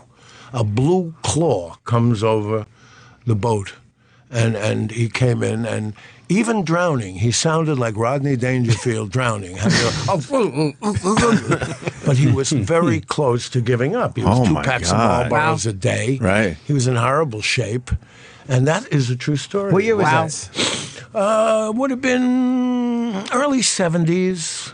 I met him in the fall of '66. He dropped out, didn't he? Rodney started and was like performing for years, and then he kind of just gave up and went back to aluminum siding or something. Well, he was born Jacob Cohen, and his right, thank you. You're welcome. Jim just gave me a tissue for this. This is a radio. You have to explain.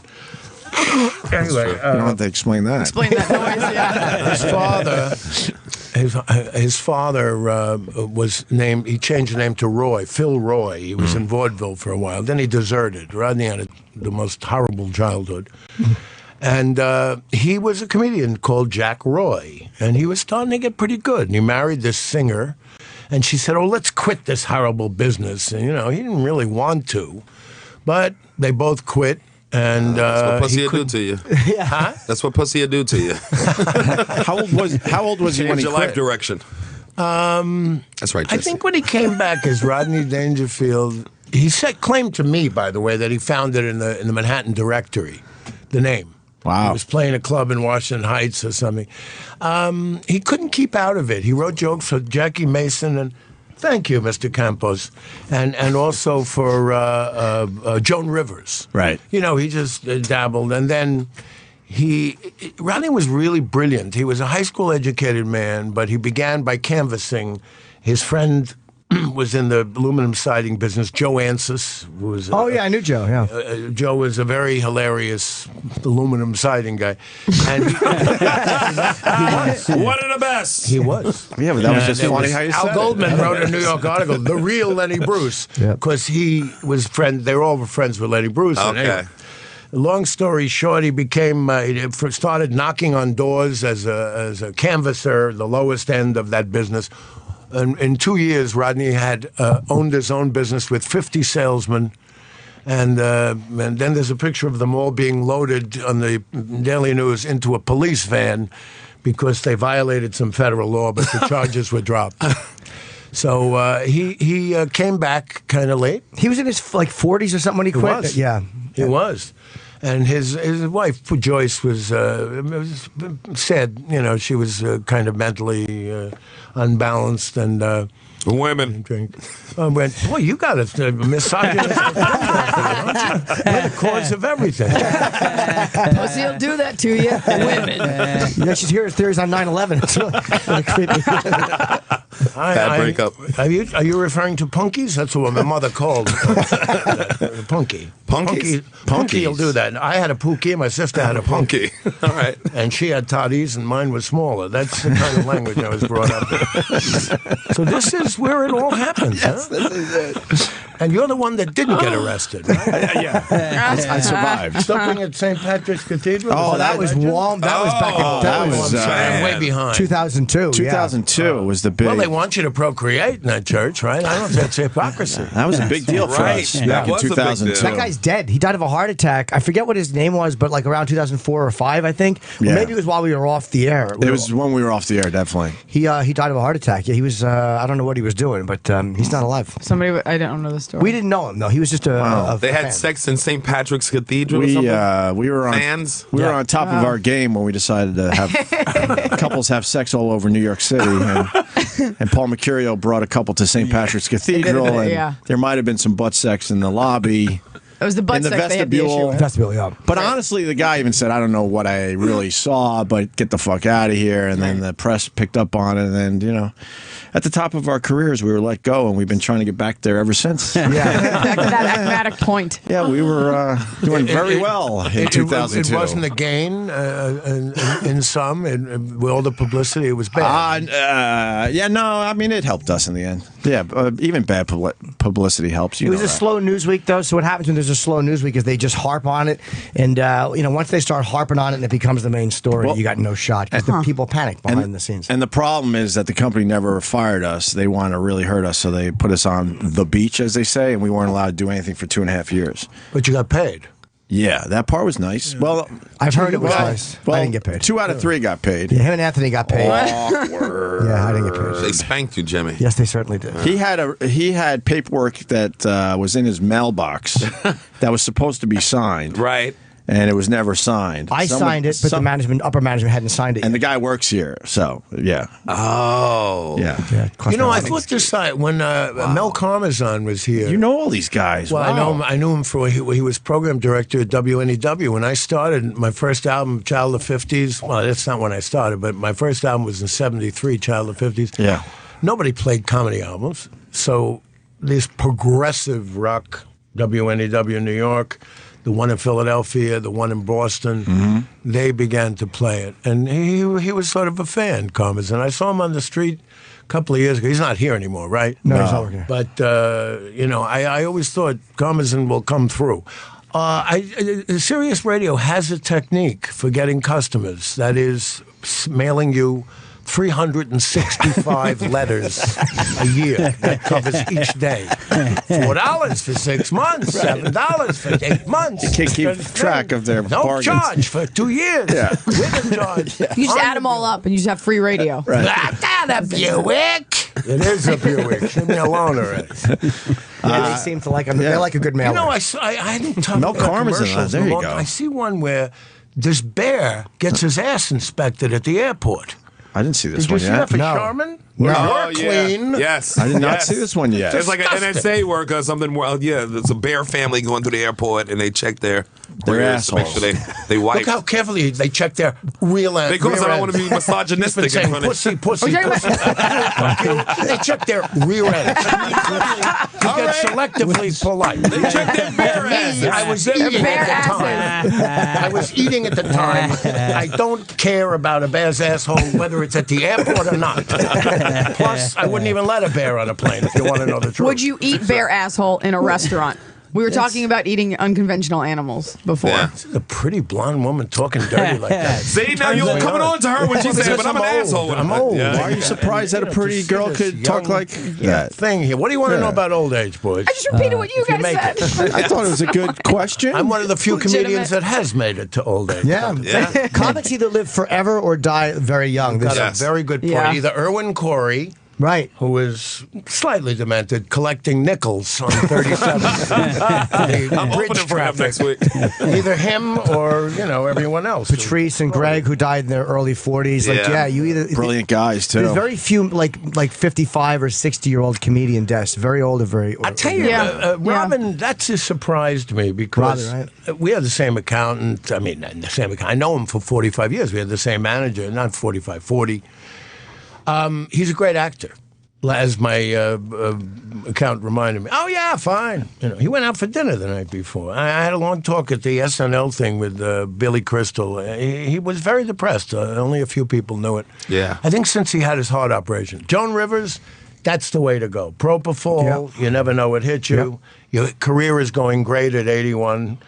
Then you never know what happens. You have no idea. You just go. You get knocked out. You say your last statement is nothing deep. I had mixed feelings, though. I know her, too, for a long time. She was really great. the earliest. And she's a trooper. She was around forever. And we did a movie together, horrible movie, called Goose, in which she played my wife. I actually stooped her in a movie. How was it? I screwed Joan Rivers. I can actually say that. And it was an incredible scene. For the orgasm, we brought in a stuntman from California, Bobby Bass. I worked with him on Hooper. Jewish stuntman, by the way. And he said it was more dangerous than crashing cars. The upshot is that during the stooping, she sold me 4 bracelets. The woman couldn't multitask. My feelings were, though, about, doing the dialogue between Kirk Douglas and Dick Clark, stroke talk. I think that's extremely cruel. And she used to be so cruel to Elizabeth Taylor, And yet, when we did this movie, and I was worried because, it was like a $2-3 million movie. It wasn't private Winnebagos and, all that. She was so much fun. She got into the spirit. Jennifer Tilly was very hot. She's ridiculously played my hot. daughter. Played my daughter. Oh. And there's a scene where she has to jump on top of me because I'm her daddy and she thinks I had a heart attack. And she starts to pound my chest. Daddy, daddy, daddy, Daddy, the whole body moving. More, please. Daddy, I'm up. Daddy. more. And it felt so good. And some moron, I think the director goes, cut. I go, don't cut now. Give me a few more daddies. 10, maybe 12 will do. 5, give me a dad, I'll give you an E. I'm at the Tarrytown Music Hall tomorrow night. Oh, good. Yes, Yeah, that's... and Governors at tomorrow, Tarrytown Music Hall up by Poughkeepsie, and then April 18th, Governors in Levittown. Just Robert's one of my favorite comics of all time. He's been saying that for years. You know, after you go to Mr. Governors in the dressing room there, you have to shower. But it is a nice atmosphere. Yeah, not a good dressing room, though. Yeah. Every comedian has passed through there. I do it once a year, and it's a lot of fun. But the Tarrytown Musical is ancient. Yeah. Yeah. And I have a house about 4 minutes away. I only take gigs that are within 4 to 5 minutes. I haven't been employed in quite a while. Did you ever take time off from stand-up, or you did it consistently through the whole time? You never took a break, and you kind of always... Oh, yes. I 7 Broadway shows. 2 of them closed out of town. But movies, I had to take time off as much as 9 weeks, 10 weeks. But, as they say, Jim, well, Norton, it's like riding a bike, right? I mean, I could be away from it for a while. And my schedule isn't like it used to be. I do less than I used to. I just did 4 shows in Florida, and it was a tremendous improvement over last time. Only 3 EMS emergencies in the audience. I flaunt my age all the time. You see me on the Carson Show, which I did about 80 times, I think they said, as a guest with Johnny. And maybe 15 times the host. Johnny, I'm 32. Well, Johnny, I'm 36 years old. Johnny, I'm 42. So when I say I'm 73, audiences start to applaud. It's that corny thing. Total silence in Florida. I'm 73. This whippersnapper. That's nothing. That don't cut shit in this room. Actually, I treat them, when I play for old audiences, I treat them like hipsters in old bodies, because they are. They're really, not hipsters. Well, they were the original hipsters. But they were, they were young, and yet your head doesn't change entirely. Right. I'm doing this show now with Deborah Messing. I'm playing a father. I play fathers now. I played Sandra Bullock's You were father. 2 weeks' notice. I love that movie. 2 weeks' notice of Sandra Bullock. I played a father. I played Kira Sedgwick's father. I play fathers. So I have to kiss His scene with Messing cheesecake, gently. I remember. I have to kiss her on the forehead. Quit looking at me when it comes to sexual things. You look at me for the kissing Well, who else and am the I daddy gonna- scene. Look at the black guy. Right here. Take a look Right at all here. these Right men at me. here. And there's a cute Lock in. So where was I anyway? Talking about kissing me. So I have to kiss her on the. We're making a rapprochement. We've been at odds, my daughter and I. And I'm going towards her forehead, and I see these blue eyes and these voluptuous lips. I swear to you. I had to control my schmeckle, number one. And as I got to go, forehead, she's your daughter, forehead. I had to keep aiming my lips. It is hard because everything changes. They say old age is in your head. It's true. It's in your head. Like, why am I in the kitchen? It's in your schmeckle. It's in your everything. Right. But you seem to enjoy it, though. Like, embracing it is great. At you. Embracing it is good, though. You can't, like, a lot of actors feel like they have to hide from it, and I guess because they're judged differently than comics are. Yeah. Notice, true. No operations, no hair dye. I mean, at the SNL thing, I would say Paul McCartney had an excellent professional dye job in his hair. Yeah. But his face is a tiny little 72-year-old prune. So it looks odd. It looks like an apricot, like a dried apricot. Guys, they're 104 and they have jet black hair. Yeah. Right. Yes. I sat behind Guy Lombardo once. Do you know who he was? Guy Lombardo, Sure. yeah. He was an old wrestler. orchestra. He played the Waldorf every New Year's Eve. He sounds like a wrestler. That's Guy. Vibrato. Yeah. The guys had great licks, but they were working for Guy Lombardo. They couldn't break out, and I had to play that. He's from Buffalo. I sat behind him on a flight to Buffalo. Jet black, all 3 hairs. So the shoe polish or whatever he used was black scalp. Mascara. You can't get away with that. With the little brush. Now, here we are. I'm fighting to keep my hair, and you cut yours off. I cut it off. Well, I don't get it. I Don't kept need mine. it. He's got a very lush, full neck beard, though. That's going nicely for him. Thank you. I just feel like in Hollywood you have an option of either aging and just gracefully or aging weirdly. Like you can get plastic surgery and just look weird so no one knows what you are. Right. Or just age. And I feel like a lot of women go for like, I'll just look like a weird sea alien. Right. Versus do anything else. That way at least you don't know. Those dumb duck lips. It's almost like a different ethnicity. And their these face girls, these doesn't women's move. faces look the same. It's terrifying. Because they use the same doctor. No, Yeah, the nose, yeah. There's a It's the nose. same look. There's a Dr. Abramowitz nose from Central Park South. It's a lot of people well-known have nose. that. It's a number 14. It's special. It's a Roman Hungarian. You can get the 3 nostril option, which is. No, I was in my first Broadway show, and there was a guy, I won't name him, he was a triple threat, one of these gypsies, dancer, singer, actor. And he had the most perfect nose, which he was paying off. And he took a self-improvement loan from Chase. Like, building a patio, yes, on my face. And this guy was a chattel slave. His nose was not paid for. And, they would call up, don't blow too hard. Lucy Arnaz had the bunion surgery. I'm thinking of that. The thing is, you have to be on crutches 3 months. And the bunions grow back in 4 months. So it's a delay. Then you have the operation again, 3 months, 4 months, 3 months, 4 months, get a good parking spot and a lot of good drugs. But you still have bunions. Yeah. So, it's a toss-up. So you were never tempted to do it? You were just happy to... No, I'm tempted to do nothing. I lost 35 pounds. I know you lost a lot of weight, Norton. Thank you. And, welcome. And I did too. I was drinking too much wine, and I also watch calories. I'm exercising faithfully. My present was a turkey neck. And around Thanksgiving, I was more nervous than you could possibly imagine. Because what happened is, used to be fat that filled in these crinkles. Yeah, right. And now there's... it don't look bad. So there's a trade-off. Yeah, it is one of those things where it's kind of like a sign that you've lost some weight. When your neck gets a little bit loose, you're like, it could be worse. Everything's a little bit loose. I mean, except Joan Rivers and I don't know. You know what? But that was like. Did she have surgery? I'm not sure, but I think so, because I once patted her on the back and her face rolled up like a window shade. So I suspected that maybe. I wasn't sure, but it went, like at the end of the reel, I had to pull it down. The first person I ever saw that was Zsa Zsa Gabor, who is still alive and still as useless as she was.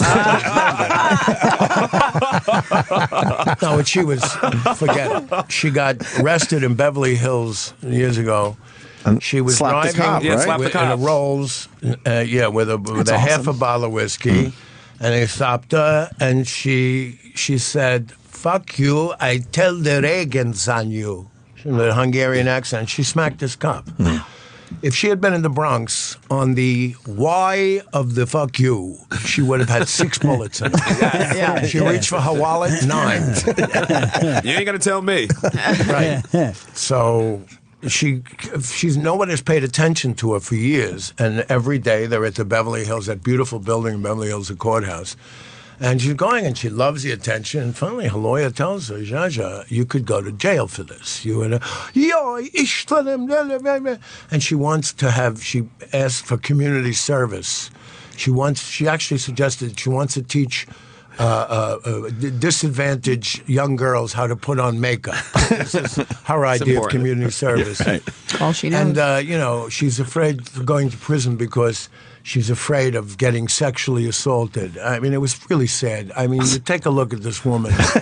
I would say her sexual assault days were over. It would take the most desperate prison lesbian. Zsa Zsa, Mimi, cell 14. We're having a party. Kool-Aid and lemonade. She is the Hilton tradition, and the what's their names of Kardashians, whatever they Kardashians. Kardashians a tradition of people who make the news all the time who are essentially useless. Yeah. Right. Possibly as paperweights, but they're big. And they get in your way when you're reaching for the phone. Excuse me. But they won't blow away if you use them. They're not contributing much, especially artistically. Yes. And when the Her daughter revolution- died recently. Her daughter, Francesca Hilton, would hang out at the Comedy Store. She's middle-aged, a little bit over middle-aged. Was she good looking? She was gorgeous. She was, right? Yeah, she hangs at the Comedy Store. That does that does wonders for your skin. That's what killed her. Her, Zsa Zsa Gabor's daughter, Francesca Hilton. Yeah. Oh, she married Nikki Hilton years ago. And she was just as, I hate to say, just as useless. Nice enough, but just like would have been homeless if not for the trust. Right. For the family.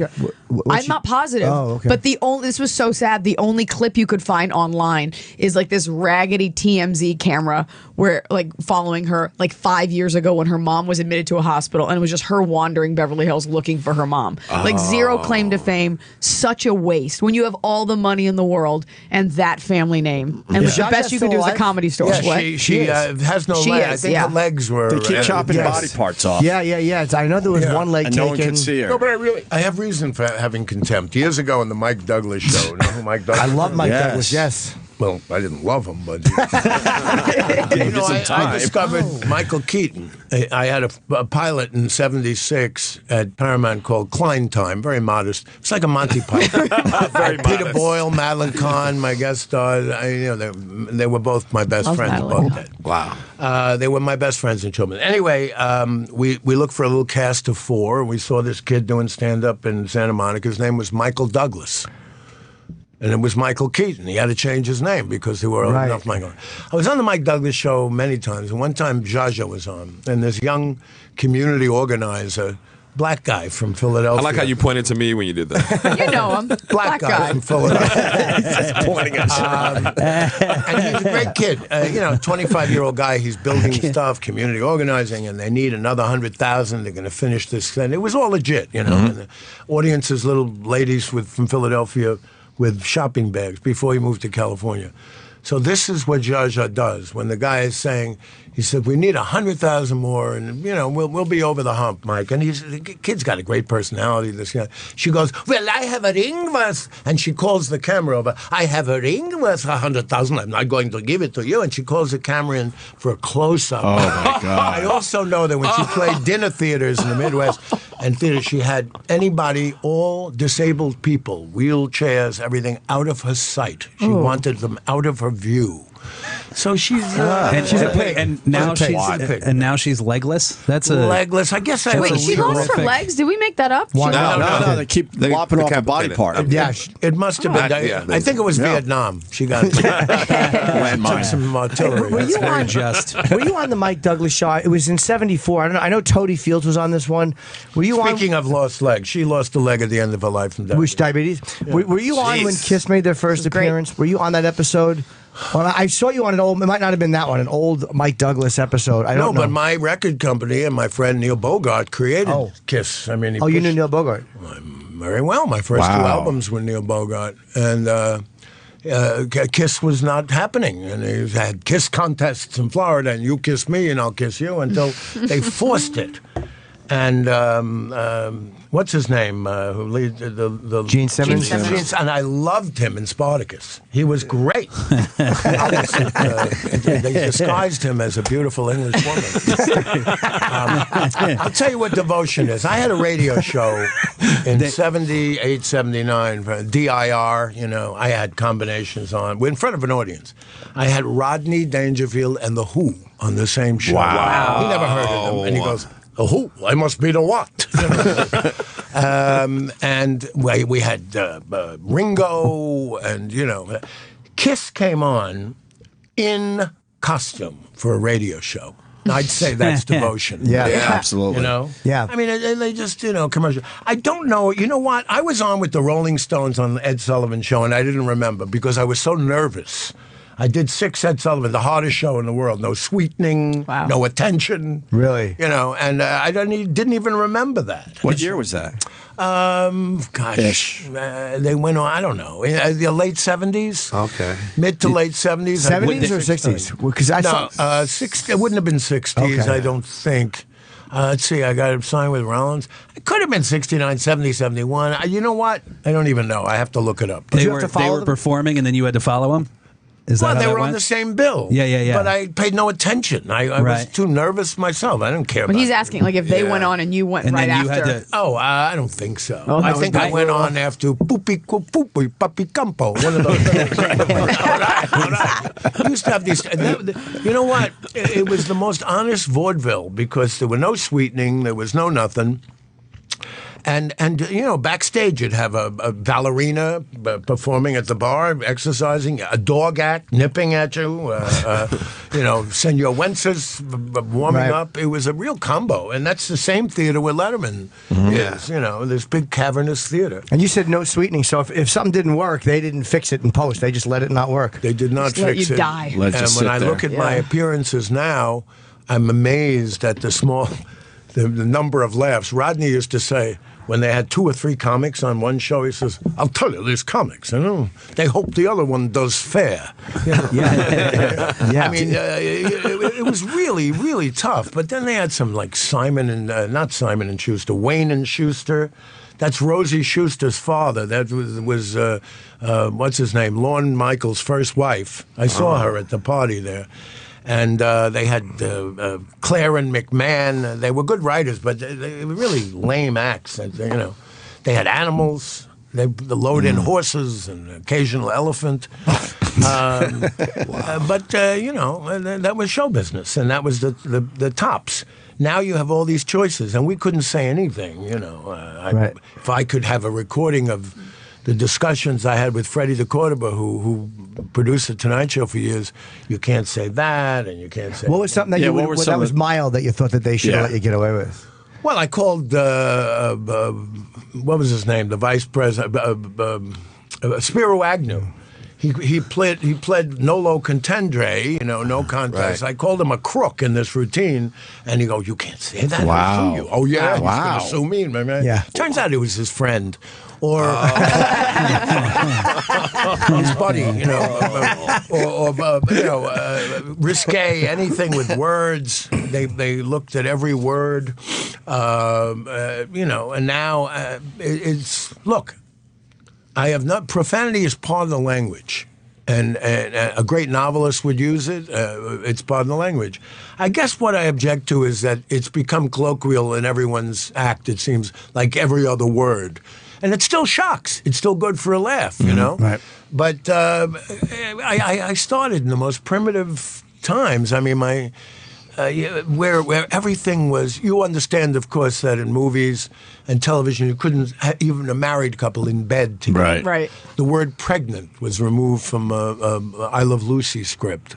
Pregnant. Right. We're still a little prudish. I read the other day where some school superintendent in Maryland eliminated the word scrotum from the hygiene text. Well, it's gross. It's gross looking. Well, and it's gross excuse me, to but talk it's still got to clean it. What, they replace it with nutsack? But that's right. What do you want? Ball Balls? Right.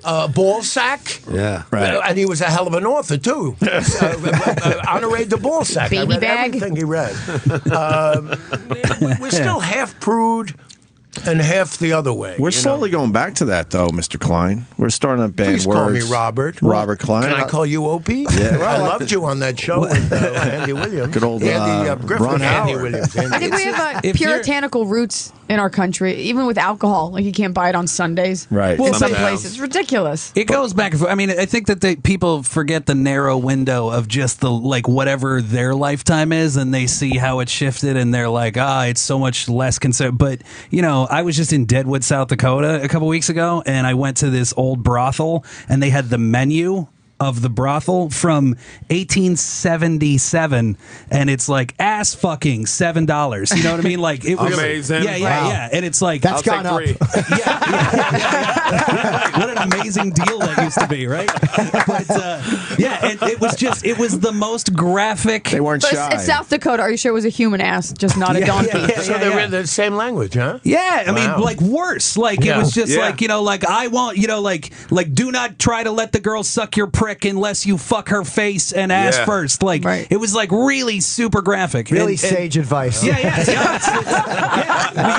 The words to live by. And that was just a fortune cookie that I got. Anyway, it's So and then that was 100. You know what I mean? That's 1876. Yeah. Sure. So it just goes back and forth. You know what I mean? Think that underbelly, I would say of society, but like this. I just think it's always been around. Yeah, and like Shakespeare, like at the time, saying "zounds" was like the fucking worst word you could possibly use, right? Because it was like a version of like Christ's wounds. Though there's always been a kind of underbelly. Even going back to like porn in the 20s or something, there's S&M. Like it's always been there. It's just we're shedding more and more light on it now, and especially with the internet, we're not hiding it's it as ever much. present. Yeah, but we're still shocked by it because if you go to like Europe, they've got naked women in their commercials, and here it's like blur it out, make sure she's in the right kind of top because Oklahoma doesn't like it. Yeah. Have you ever seen The Sopranos on A&E? It's ridiculous. A guy puts up his middle finger, they blur it out. Yeah, he's an amputee, and also.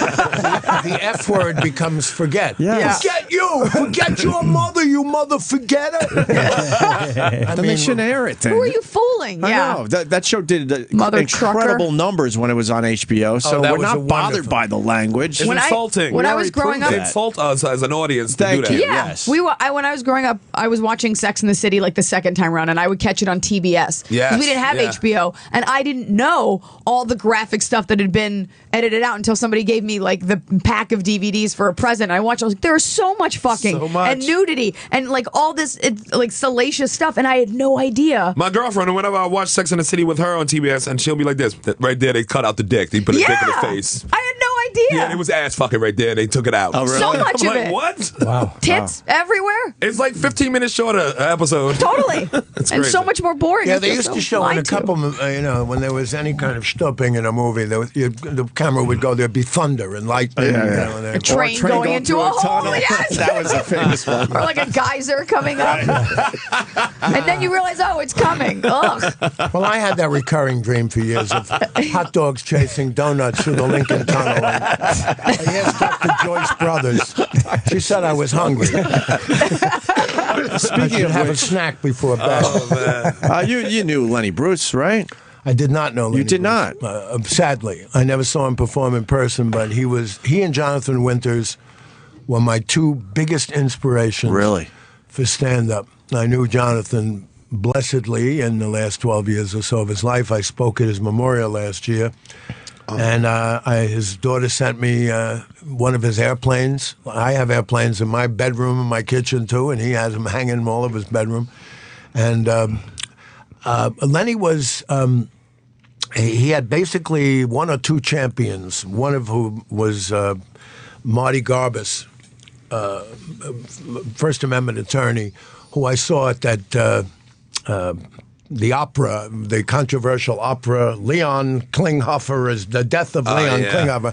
I had to go through all these Jewish demonstrators. You, Robert Kline, going to a Nazi opera? Vote, what are you doing? Lady, did you see the opera? Of course not. I wouldn't see it. So how come you know what it... It's written by a Jew, by the way, the lyric. Anyway, it's a shitty opera. That's the whole thing. Peter Gelb, who runs the Met, I'm a friend of his family for years. I know him. He thinks it was a work of art. I think it was a work of nothing. But, they got so excited. And there's Marty Garbus and Gay Talese. You think anyone's going to tell me what to see in New York City? The beautiful thing. Lenny had no champions. They went up. I heard a version of that in the Happy Medium Chicago. He mentioned a joke about the Pope. Two detectives right in front of the audience handcuffed him, took him away. By the time George Carlin got busted in Milwaukee, the thing had blown over. Right. And if there's George's obituary, there was a picture in the Times of his arrest. He was not happy. He was quite fearful looking. Right. And as I would have been, you don't know what you're in for, but by that time it had blown over. So, I don't know. I feel the same way about, you got the liberty to say whatever you want, which is good. I'm not in favor of any censorship at all. But, sometimes his crucifixion, and that's what it was, his sacrifice was sometimes, I think, a little in vain when people don't even think about it. And also, I got to say, I know white people complain when these schmucks were singing that song, that fraternity song. Right. Yeah, Oklahoma. Yeah. And I heard this guy say, "Well, no one should say the N-word," and I kind nonsense. of agree. I mean, some of the rappers. Were they on the front line in Selma and Pettus Bridge? Ludacris was. I was in college. My lifetime. I went down to Florida. I saw colored only, white only fountains in my lifetime. This country owes more to Martin Luther King because he got it accomplished non-violently. You know what I mean? And he got the shit beat out of him too. He really sacrificed his private life. Forget it. He was a satyr. He was loved sex. I'm glad whatever made him happy because what he got accomplished. Yeah. And I think when you hear that, when they use that word constantly, and like proprietary about it, nobody knows their history anymore. You know what I mean? Nobody knows what went on 20 and 30, 40 years earlier. And that's alive. The Holocaust will be forgotten soon. The genocide in Cambodia will be forgotten soon. Civil rights thing was forgotten soon. I mean, everything. You know what? I think it just hurts less over time. I mean, the Holocaust was recent compared to even slavery. And I think to say forgotten soon, that's relative, in 100 years from now, it won't be as severe because no one will be alive that remembers any part of it. The thing that scares me about the Oklahoma thing is what they were chanting in unison. It wasn't one guy saying the N-word. It was a chant.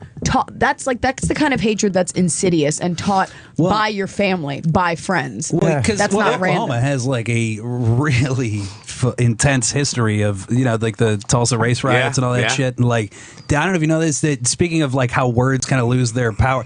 Do you know the term grandfathered? Do you know how racist that term is? Like it's in cell phone contracts. Like Verizon will just grandfather you into but that something. means like your grandfather had to be white for you to own property or something. No, like to vote. It was an Oklahoma law in order to keep black people from voting. It said that you could either vote if you were literate or if your grandfather voted. Right. And so it was just a way to keep black people from voting. That's being grandfathered and then in. now, like Verizon, everybody's just like, "Hey, congratulations, you're grandfathered in." You know what I mean? It's just become this like. I never knew that, but it's less offensive to me than the idea that if you take a look at voter suppression now, I have a bumper sticker: "Let people vote." You take a look; it's the Confederacy all over again, and add in a few Midwestern states. Yeah.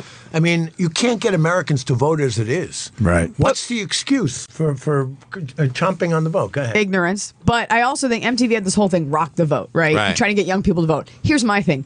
Just because you have the right doesn't mean you should exercise it unless you're informed. Because what people do is they're like, "Oh, you're new to this country, you're a minority, you're not informed, you're whatever. Just get to the poll and vote for someone that looks like you." And it's like, or please do the research. Yeah, be educated first before you do anything. Don't just vote because you can. That's like saying rape because you can. News. That's like No, that was MTV. That's rock what the vote. I was thinking. Get out there and just vote. That's what I was thinking. Just vote. Don't just get vote. informed, of course. But you say, of course, not everybody. Everybody's like, "Oh, it's my right. I'll just get out there and check off." I see those everybody's. Nobody comes out to vote. My son is like that. He's 31, Allie.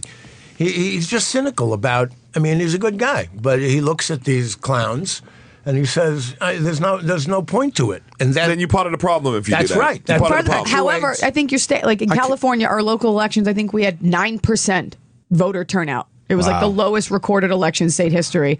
But when you live in we live in Los Angeles, it's a garbage city, and it's like, oh, do I want to vote for this shitty person or this shitty person? The problem is the public doesn't believe in these candidates anymore. Robert Kline, I kind of agree with your son.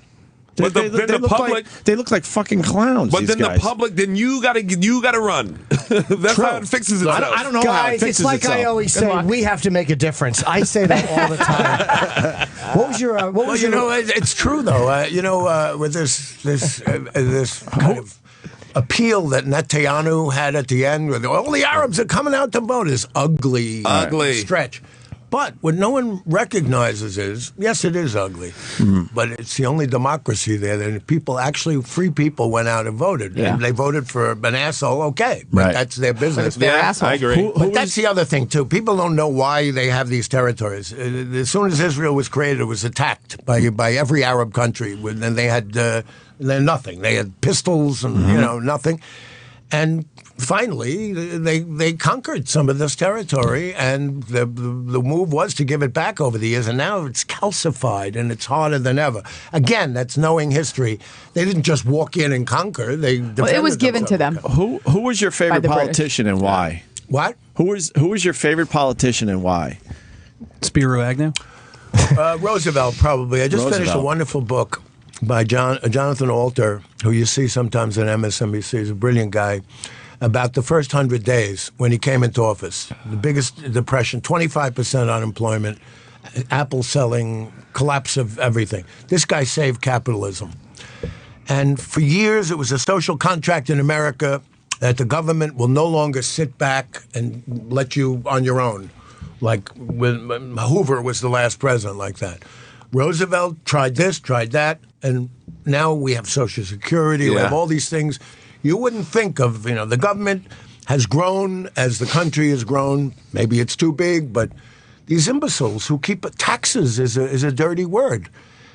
We have a new football and baseball stadium in every city in America, but the roads are falling apart. I drove down from Westchester yesterday in my apartment. I mean, the winter has left devastation. Right. The bridges, the everything, but they want to build a pipeline to bring that filth in. We got plenty of oil. Right. Let's fix the roads. So Roosevelt was not only a seminal president in that you put away money for the rest of your life. Who would want to reverse Social Security? Well, take a look at Congress. There's some that want to. They want to personally. But for the first time now, in the last 20 years, there's a rollback of this government participation in our lives.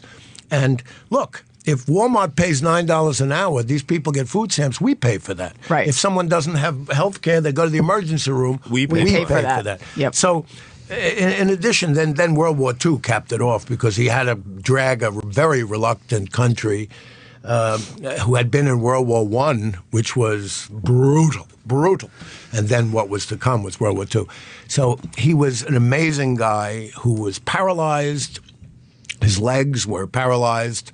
He probably taught him patience. I think without any question, George Washington, Abraham Lincoln, and Roosevelt were the three best presidents. Washington risked. He would have been hung by the British. He wasn't the genius of Jefferson and Hamilton, but he was the right man at the right time. And he's the father of this country. And I know he'd be proud to know that we celebrate his birthday every year with a mattress sale.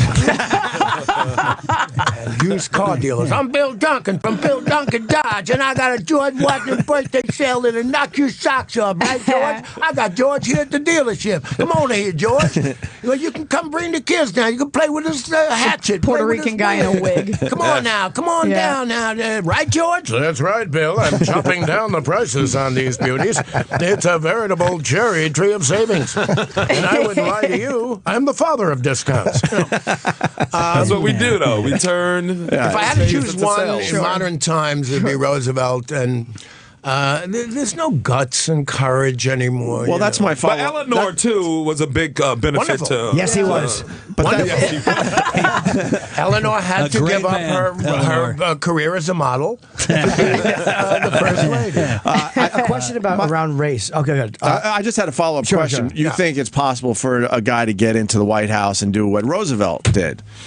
Or is the system... No. Well, he faced a very... there was a Democratic landslide in 32, and I think in 36, but he had a lot of opposition. He tried to pack the court. The court wouldn't go along with him, so he wanted to add 3 members, make it 12 instead of 9. Well, that, So he tried things, and he tried this and that.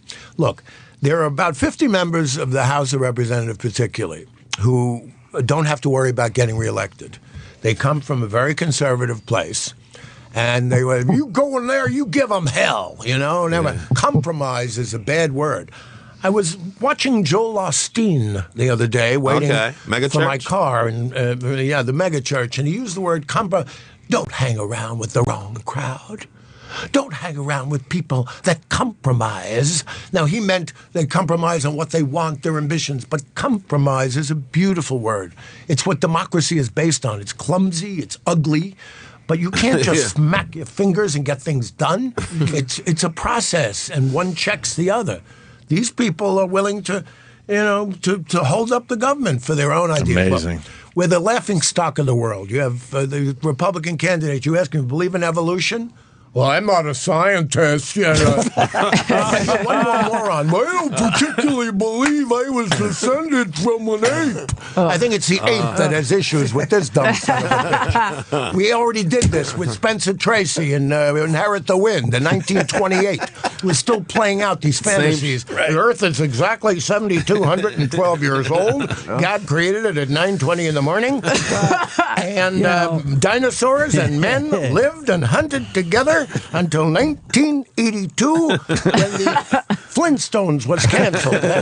Pebbles was the last. Other we're countries are pretty dumb too. What? Other countries are pretty dumb too. Like? Well, China just banned time travel. Did you hear that? They really did. He answered your question. Thank God somebody stood up. Yeah, China just said that like one should not go back in time and attempt to change our glorious history. You know what I mean? Like they were just like, that don't scares me. So like you can't. They won't play Back to the Future in like any of the Terminators. Like they. Also, you can't make believe either. No, they won't let you write anything about time travel. Like wow, they're so really worried about it. They're so afraid that somebody's going to go back in time and change the course. Well, if anybody could work that science out, it's the Chinese. I was going to say, they'd be the ones to invent it, if anyone would, or the Japanese. It was banned in April 2011. Yeah. To back up your point.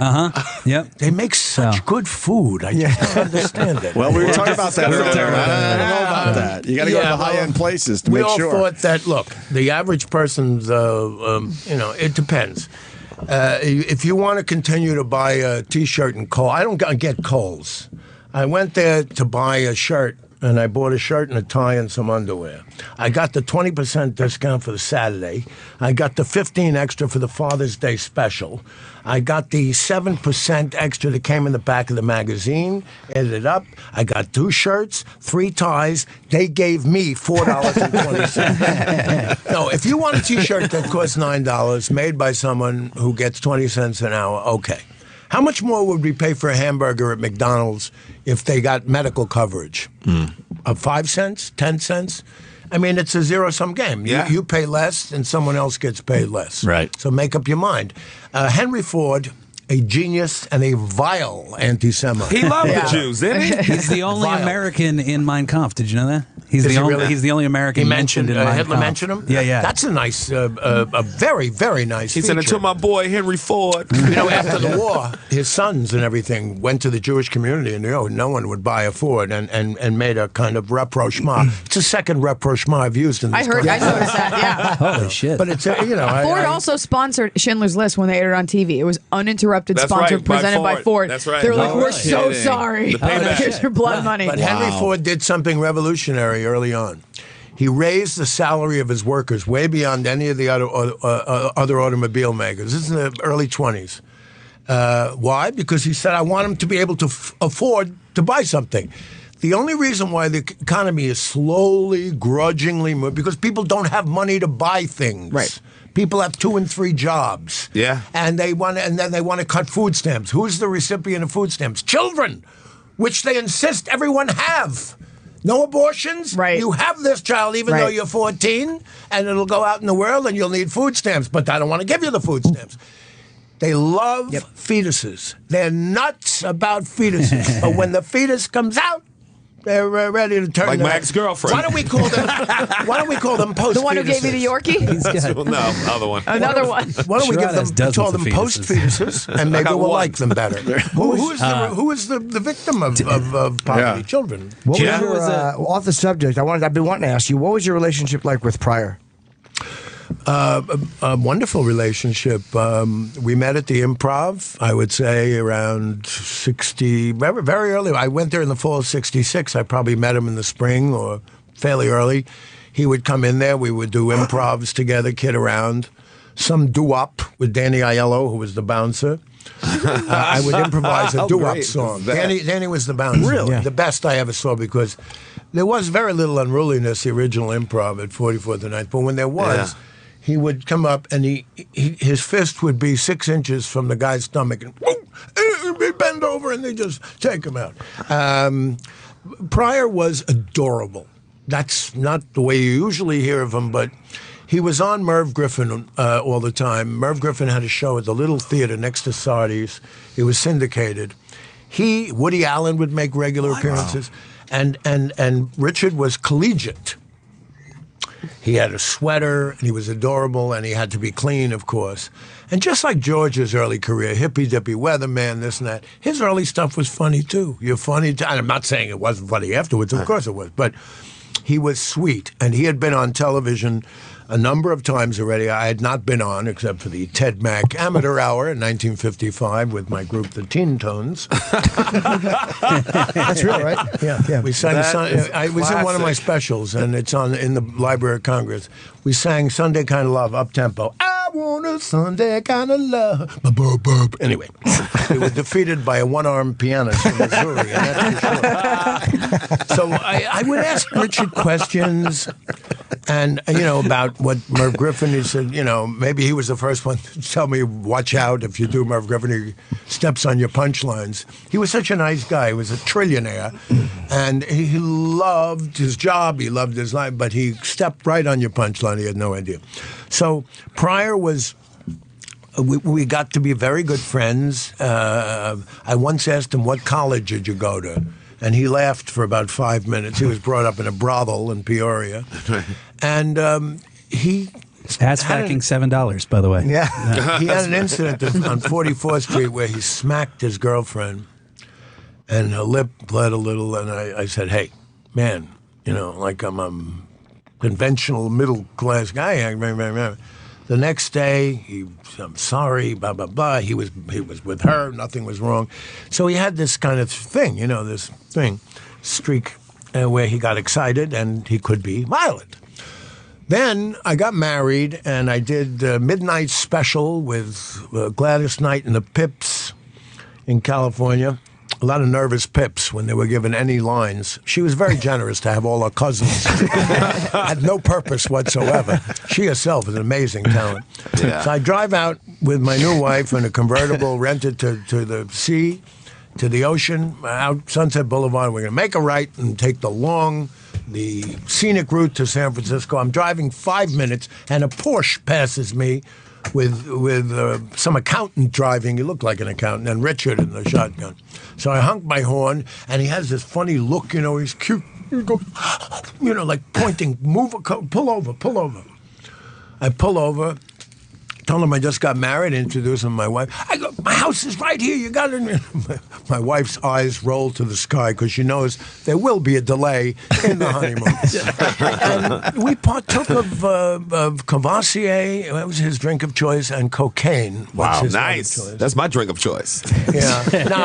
I tell you, cocaine was a giant waste of time, really.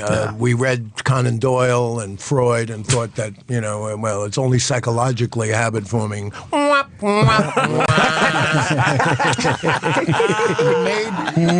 made you spend time with the morons. They had so low on them, That's the truth. And it never ended. You wanted more and more. So many ideas. One day I said, forget it. But I spent 2 hours at his house. We had a wonderful time. My wife then drove. And, we'd bump into each other. And the last meeting was so sad. I saw an interview with him in the New York Times where he said he'd never let it get too far. He had, what do you call it? MS? Multiple sclerosis, right. And kind of hinting that he would take his own life if it became too bad. So there's this comedy award in California, and I'm there, and there he is with this wife. You're having a good time, aren't you, honey? Oh, that wife. He can't talk. The white one? The white one. The white one. He can't talk, and a woman, not his wife, is wiping his mouth. He can't talk. And George and I took a picture with him. I wish I had that picture. I don't. And I whispered in his ear. He once told me, Pryor, at the Improv, he says that we get our inspiration similarly. And that was true. I use Second City technique. All my stuff, I never write. I might write an idea down, but George, for example, would write like a playwright. The HBO stage manager knew his first word and his last word. I did 9 HBOs. I never did the same thing, same way twice exactly. So we took a picture with him, And I whispered in his ear, I said, you know, you're the best. You know, I think he may be the best I ever saw in person. So many people say it. I saw him at Avery Fisher Hall. Yeah. After George died, I began to look at more and more of his stuff and realize how great he was. I didn't like the dark stuff at the end. You know, suicide and crippled children, you know, and all that shit. But he was a wonderful comedian. And so it started depressing. And I whispered in his ear, I said, you know, how good I know you are. And you know, because you know I'm good. And he sort of, like, he couldn't even move, but he kind of indicated, like, you know, like he's pleased. And I squeezed his hand. We walk away, and I go to George. I said, jeez, my head is down. He goes, that dude is fucked up. He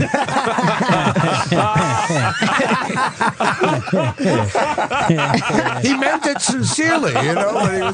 But his daughter, who I think is on Serious Request. She's a doll. Yeah, I keep in touch with her. I went had to her in finally. the naming of the street for George. Yeah, yeah. You know, Oh, right. which was a lot of fun. He would have gotten a kick out of that. The Catholic school didn't want to know that. You know the story. So Pryor is, you know, and then it's just a very, very sad story because he just was beset by these demons. I never heard of crack until I heard him burning himself up. And then I heard that he admitted that he was really trying to take his own life. But anyway, he did let it get that far. And that is, to me, the greatest nightmare of not being able to move and being helpless. And it's a very sad story. Like, not being able to talk, especially when that's For a what you comic. for so many years, and just not being able to communicate these thoughts. Right. For anyone, it stinks. Anyone, even like Muhammad Ali, you go like this. Marceau wouldn't be. that was by choice. But I feel like, especially for a comic, just being like, I get annoyed at my own thoughts out loud, and I can't imagine being stuck in my head. Yeah. And you're the only one that could hear it. And every time you want to make a joke or point out something, and you can't. And that's for years just being a prisoner. Is of your that own a brain. muff? Or It's my muff. May I pet? May I pet your muff? What's it doing? Yeah, I've been Eliza's dying through got the whole interview. Why not? her dog in here today. Blanche. Blanche. Hey, Blanche. Like Blanche Devereaux. Yeah. Yeah, I miss that. Jimmy's got to go, and we definitely got to take a break. All right. Yes. Jimmy's got to go? Yeah. Well, you're clean. Okay. Yeah, I'm flying to Where you Tampa. going? Florida for a gig. Oh, old or young? No, it's probably 30s and 40s. So let's plug it. Where are you going to be? The Mahaffey Theater tomorrow night. It's myself, Robert Kelly, and Artie Lang. And it's from My Culture Show is sponsoring it. So, you know, this It's going to be a good time. He's Where gonna, in Florida? St. Petersburg, I think. Right outside. Oh, I thought you said... right outside Tampa. Oh, I'm sorry. He might shoot machine guns this weekend. Yeah, I've never done it before. I'm not really into it. I hope he does. I did it once at the FBI. How is it? It's terrifying because it's so easy. I was on a tour of the FBI, and the guy recognized me, and he said, come on, you have some... He let the kids hold it, but he let me fire it. And it's just the simplest, easiest really thing. light, right? I got to kill 25 It's amazing. people. I got to fire a 50 caliber machine gun off the back of a Humvee in Iraq. That's awesome. It's the greatest. It's really, it just awakens that dude quality. I'm telling you, in that's what guns people don't get. They're fun to shoot. Like your Did you do this as a soldier or a comedian? No, as a comic. I went and did shows for the troops in Iraq, and then they took me out at night and let me just fire it into the sand, and like they Hey, I'm have a the tracer taxpayer, bullets. man. I want those bullets going into the enemy. I don't want to waste the bullets. Oh, I wasted the bullets. hundreds of thousands of dollars. Yeah, I went to Germany and performed at the hospital there with no machine guns. It was just, Yeah.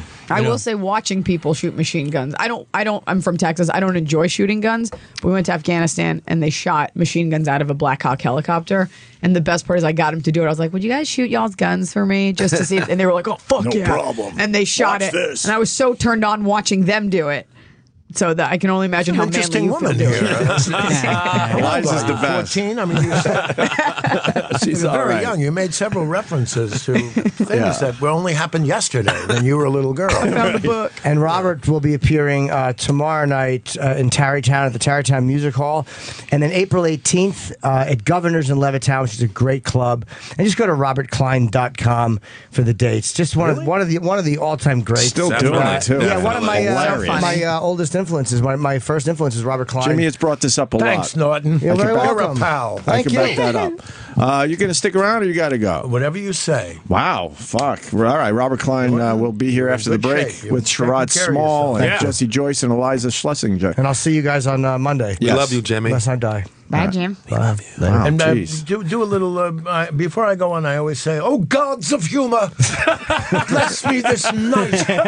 Bless the punchlines and make sure the setups are clean and crisp. Oh, God of humor, bless me. And then I go, oh, my God. When I did a sitcom, I had everyone, all the actors put their hands in and go, let's act! Before the game.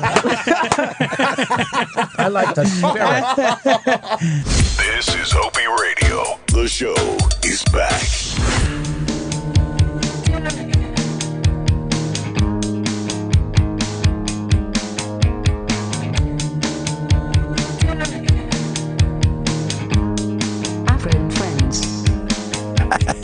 Robert Kline is this is a treat for sure. We're all talking about how great that last hour was. So great. All of us. Iliza Shlesinger in studio. She's playing Caroline's. You got Jesse Joyce over there going to South Korea. Yeah. When you doing that? In May, I'm doing Okinawa and Honshu, and then the DMZ. Luckily, you didn't do Okinawa in 1944. That's very true. Talk about That's a terrific point. Actually, I should say 45. It's all about right place at the wrong time. That's why the atomic bomb was dropped, because of the casualties in taking Okinawa. If they thought if they had to go to the mainland, that's it. So I don't like these revisionists, that do, the atomic, I didn't need to. No. More people were killed in the fire bombings of Tokyo and the other stuff. But, right. Man, they were a tough enemy. Did you ever hear the story about Project X-Ray? It's really fascinating. It's this idea that they had that FDR signed off on. It was like they spent $2 million on it, where the idea was they took fire bombs and they attached them to fruit bats.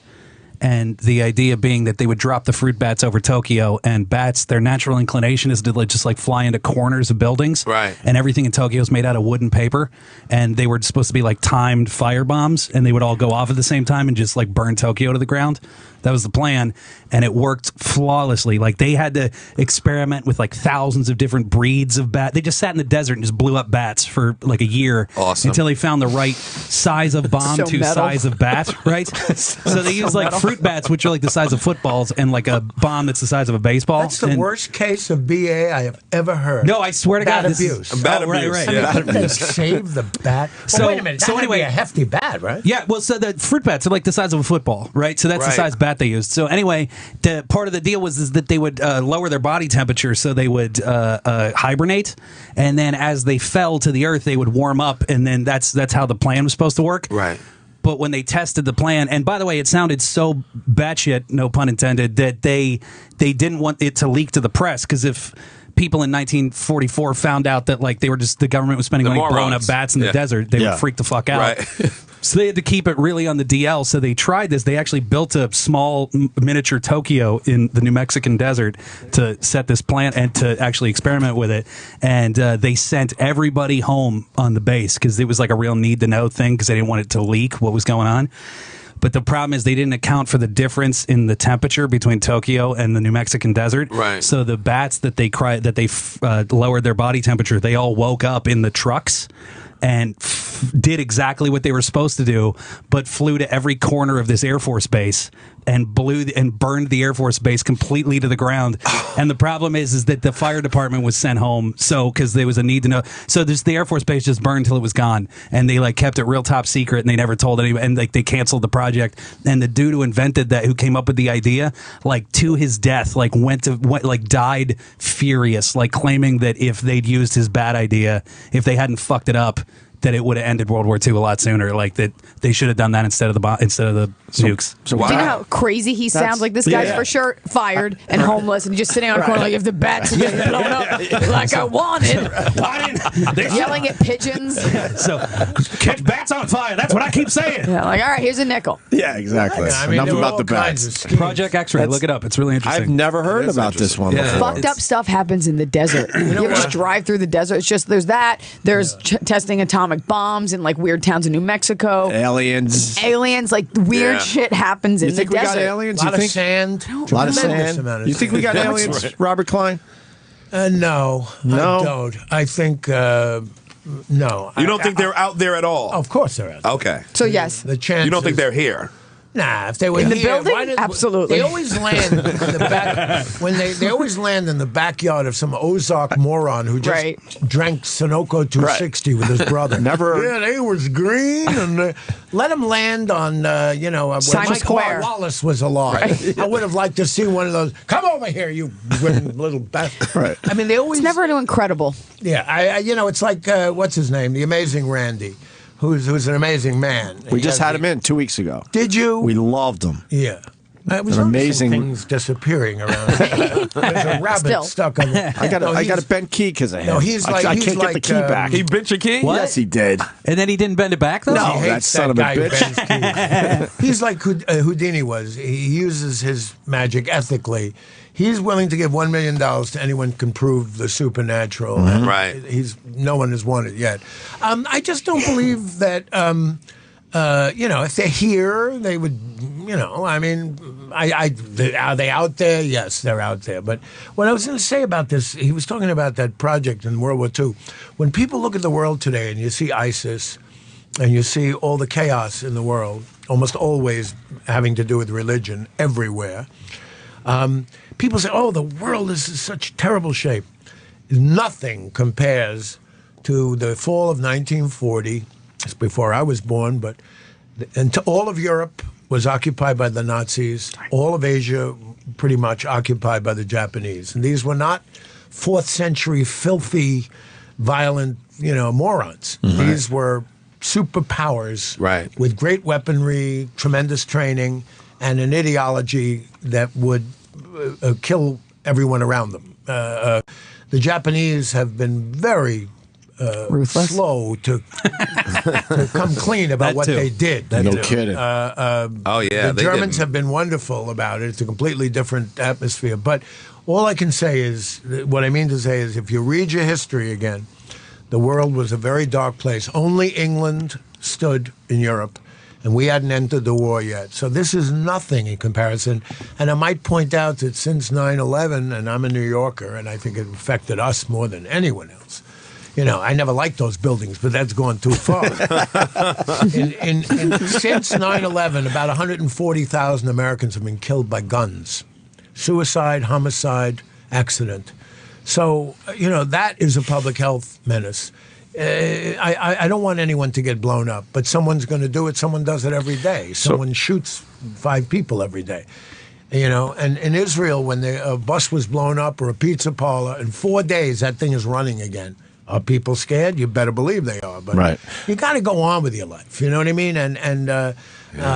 What do we do with the gun issue in America, Robert Kline? It's a dead issue now. I mean, the NRA believed in banning machine guns 25 years ago. Now, there was a law in Florida preventing pediatricians from asking, is there a gun in your home? Then is it properly locked up? Forbidding them from even asking the question. I think it's laughable almost. It's so horrible. I mean, I come from a culture with guns. I never owned a gun, nor will I. I have a BB gun. And I wasn't allowed to have one in the Bronx. Oh, and I have a picture of Hitler. I had a BB gun in Brooklyn. They took it. Who's damn cops? The cops took it? When I was young, when I was like 10, 11. I guess. And they took it out of my backpack, and I had my Boy Scout handbook in it too. I was like, I'm a scout. Right? Go camping. I mean, a gun is like no other machine ever invented. Don't say people kill guns. Guns don't kill people. People kill people. Gun is unlike any other machine ever invented. And we talked before. I fired a machine gun. I mean, in the ROTC, I fired some small rifle. And I fired this machine gun. It is so easy. It spits out death. That's a whole different ball game. Yeah, well, but even, there are these armor-piercing bullets, and the NRA is against banning them. Ask cops if they want those things around. I don't get it. I mean, also putting it like in the form of a religion.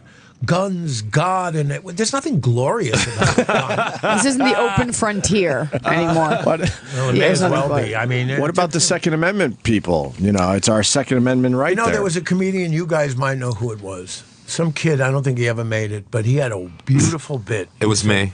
I was like, is he going to do one of my bits? And then it's like, oh, nuts. Well, he said, okay, Sure. You were allowed to bear arms like it says in the gun season. A musket. That's what was saying. A musket. It takes 12 minutes to reload. You son of a bitch. And you have to load. You have to get the powder out. I don't know who the kid I know is. that bit, though. I know It's that a bit. wonderful bit. And also Chris Rock's bit about $5,000 bullet. Bullets, yeah. That's very funny. Yeah. You ain't worth it. You know, Right. You'll think twice. If the bullets are 5,000 apiece. It's absolutely insane because 24 hours a day, the assembly line is making guns. And, you know, I knew guys in high school who deal with Clinton up in the Bronx. You'd get a gun in 15 minutes around their neighborhood if they wanted. Easily. So it still is true. Less. And we have very strict gun laws. How are you going to prevent somebody? We even saw the stores involved in Virginia where you could straw buy. You go in and buy 12 guns and bring them up the Jersey Turnpike. The problem is if you prevent regular people from getting them, only criminals will have them. That's what they say. Turns out regular people are criminals. But if you prevent law-abiding, I mean, I don't want a gun. I don't want that responsibility. Right. But anything you do to control the population, there will always be the underbelly that finds it. And addresses. Is that so terrible? How about you register a bike in many They should definitely get your name and address. I mean, you know, they're going to How about a psychic? How about a psych evaluation? Because any nut can just walk in, and you saw in Michael Moore, you open a bank account. Here's your fucking gun. Yeah, it's easy to get a gun. That's why There's no culpability. But here's the thing about guns, though. The reason I don't have to walk around with a gun because somebody else is. Right. Yeah. So you always need a gun. You might not have to handle it, but you need it to protect you. I don't need a gun. The cops come with guns. The cops come with guns, right. So if you're in trouble, you're going to call somebody with a gun. That's correct. Right, You're not going to call somebody someone. without a gun. When you need in a gun situation. In a gun situation. I don't think I need one. If you're at a fire, you won't call somebody with a gun. But if you're in trouble, you're going to call somebody with a weapon. Because as long as someone has a weapon that you have access to, I don't want that responsibility. But it will some go people off want in it my face. recreationally now. So some people who use guns at work got to have it recreationally to practice. Just to shoot stuff and be able a good shot. Right. So this is a lot of. Well, the we phones, still need guns. It's a gray area. Well, the phones are lit now. I'm really more. We need guns. Can you take one phone call? Hard on about the Fourth As long as they Amendment. don't threaten I won't my let life. I'm not against guns. I'm pro gun. Let's Troops get sleep in my house. Troops. Yeah. Troops will not Commandeering sleep in my I want, house. at least, I want the other side to at least How be hot heard. are the troops? We got Adam in Louisiana. He's an NRA member. Hi, good morning, Opie. Jimmy, how are you guys? Jimmy left for Tampa. Jimmy's right here. That was my See, impression. that's what happens when you don't pay attention for 45 minutes. We got Robert Kline killing it today for us. What do you got? Robert, have to disagree with you on a couple of your points when it comes to firearm ownership. What about the 99.999% of gun owners who are responsible, who don't go out and commit crimes? What about them? Well, why should it... How about the gun being registered? Let them have it. Let them make sure they're not criminals, that they have some sort of psychological disease or anything, and have your gun. But how can we know who you are? We already do that, sir. It's called a 4473. That's what you have to fill out when you purchase a firearm from a FFL dealer. Yeah, that's a joke. You know that. You know, you can buy at any gun show. You can buy all the guns you want. You know, it's too much. There should be a little more regulation. I'm not against. There already is regulation. In fact, Congress has said multiple times that they have stopped over 100,000 people from purchasing firearms through a FFL. That's what they said. Based on the background check. No, I mean, that's fact. That's FBI vetted. There's too many guns in the hands of too many people that are not qualified, you know. I agree with that. All right, Adam. Thank you, brother. I do like your shrimp, though, down there. Really do. I enjoy some Louisiana cuisine. Yes, I do, sir. All right, Adam. Thank you. It's the fact that they had to stop 100,000 people. That means 100,000 were trying to obtain them illegally. So, yeah. What about the others that weren't? What about the 99.99999% of people that weren't stopped? If you want a gun, you don't have to register to get it. You don't have to register for nothing. You can go online and type in gun and buy a gun without signing shit. You would know, right? Definitely. You know where to get a gun? I got some people who can get you a gun. Yeah. Cousins. Cousins. Mostly cousins. Mostly cousins. Hey, can I ask you about something else? Sure. And if you don't want to answer, it's totally fine. Go ahead. Bill Cosby. You're in that world. Were I gotta you ask there? Did you ever have? Were you there? What's your thoughts on Bill Cosby? And matter of fact, Jim Norton and Colin Quinn, Colin is another one of our friends, they're in the Daily News talking about it today. Are they? Yeah, they don't understand. They basically are making the point they don't understand why Cosby isn't addressing this in his stand-up, because as stand-ups, you guys, address the things that are going around you. Yeah. Going on around you. Why would he address it? He wants it to disappear. True. Look, there will not be any criminal indictments or anything because it's just too long ago and all the rest. Right. The punishment is the tarnishing of his reputation. I agree.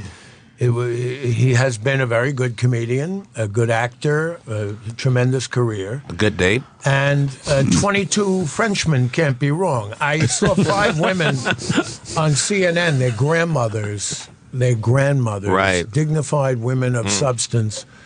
And they're telling the truth. Why didn't they say something? Because they were scared.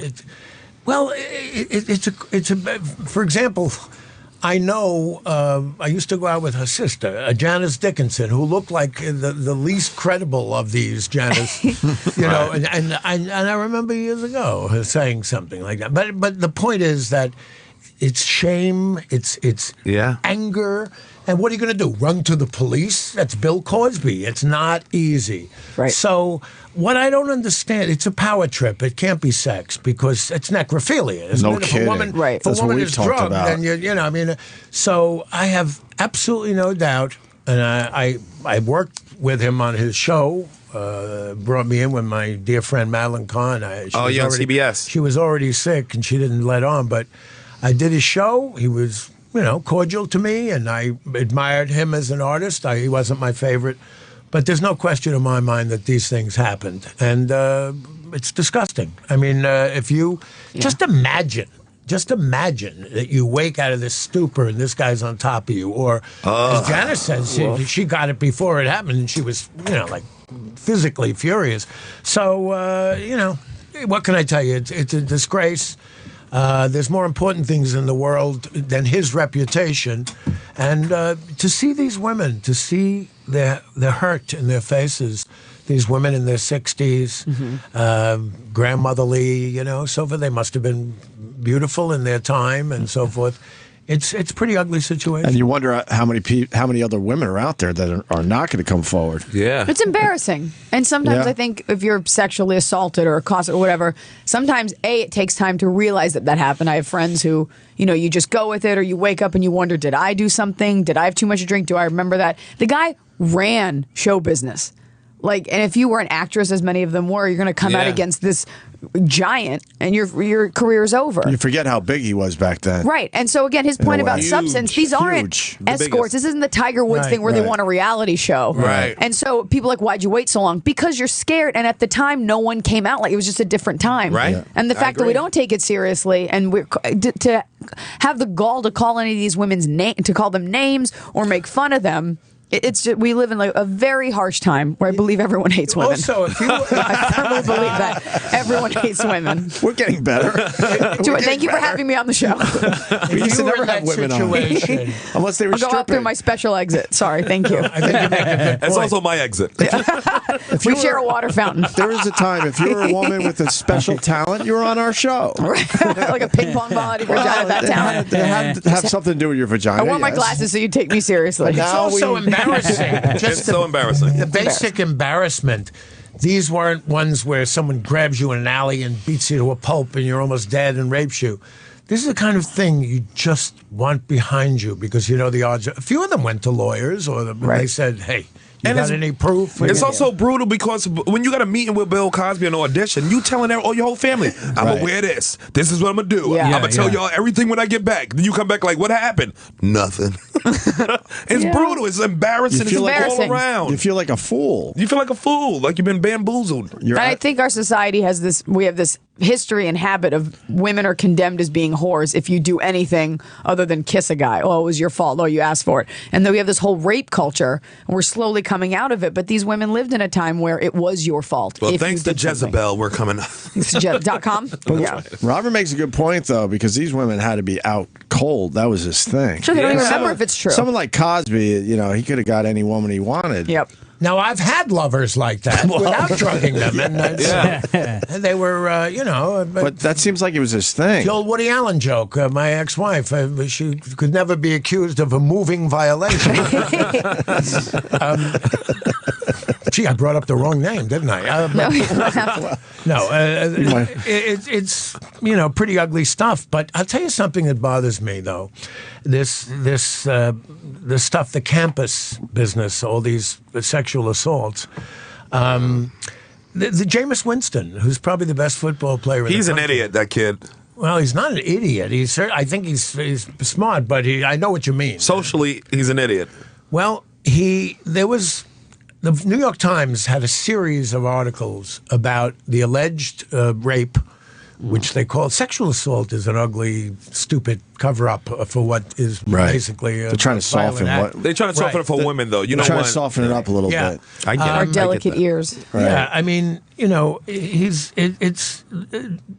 followed the story, and the police didn't even investigate or question him for 2 weeks. Her friends told her, don't say anything. He's the biggest guy on campus, blah, blah, blah. Well, I just saw this girl because she had been not revealed physically. And she was in tears. And they had no criminal hearing, but a student university hearing in which he called her a liar and he read a statement and then didn't answer any questions. And neither did his friends who erased the tape and all this. There's more here than meets the eye, and yet this guy is going to be, he. By the way, there's another complainant now, and she was crying saying there's someone else out there. She looked legit to me. She really did. And, these things happen, and the idea that it's not even considered a criminal act, anything for the football team. Right. You see this in Penn State with that scandal in the church. You see it with the Orthodox Jews. When there's pedophilia, we keep it whoever makes ourselves. the money, they cover it up. Yeah. It's the way you make your money. The worst crime in the world is supposed to be pedophilia, but if it comes to the team or rape, my God, our women. Did you see this documentary about the rapists in India? The woman was staggered. On the bus? The bus? Well, one of them, the guys, he's not only unrepentant, but he doesn't understand. He said she deserves it. Well, what are they doing out that late? What is she doing on a bus at 8 o'clock? Right. It's the craziest defense. Oh, I know. So in a milder way, we do have a kind of misogynistic thing here. There's a kind of, a boys' gymnasium. You're going to see it a lot in the election with Hillary Clinton. She's a ball-busting, powerful politician. Right. She's as good as any of those men. But in practicing her craft with all its cunning and hiding this and hiding that and doing this, she's going to get extra punishment because she's a woman. Yep. If one of these men do it, it's different. But she's a woman. Yep. So she may as well hide behind that too if she wants to. But I don't think she will. You think she has a chance to win? She's going to win. She's the latest who's polls. Who's going to beat her? It's very early. I don't know yet. Yeah, there's always that. It's too early. There's always that dark horse that you don't know about. Obama, you talking Ralph about? Nader's just hiding in the shadows. Benghazi. Ask them why they reduced the amount of money for security at embassies around the world. Everything is... You know that the national debt has been cut in half already, but they're still cutting food stamps and all that. Look, they're tarnishing her as much as they can. All this is nothing. People have done it before with the emails. It's going to be nothing by the time the thing comes. She is the most vetted woman in American history. I give you that, definitely. Her husband is a Rhoads Scholar from the waist up, anyway. From the waist down, he's a high school equivalency diploma. She's gone through everything. What are you going to nail on her now? Right. I think the only reason establishment. That's what they're going to put on her. The only reason I want her in the White House is so we can see Bill again. I can't wait to see him. I do miss him. I'll tell you, man, I was at the White House. That'd be great. I performed at the White House in his second year of the first term. Are you bragging now? No. Okay. No, I'm incredibly famous, and I know all these things. I know all these people. For 4 presidents. You performed for 4 presidents? 4 presidents. Nice. Wow. So anyway, I was invited with Bette Midler, Lolita Davidovich, Morgan Freeman, or Morgan Fairchild. I get them confused. Yeah. But anyway, it was they a got Morgan. the same complexion.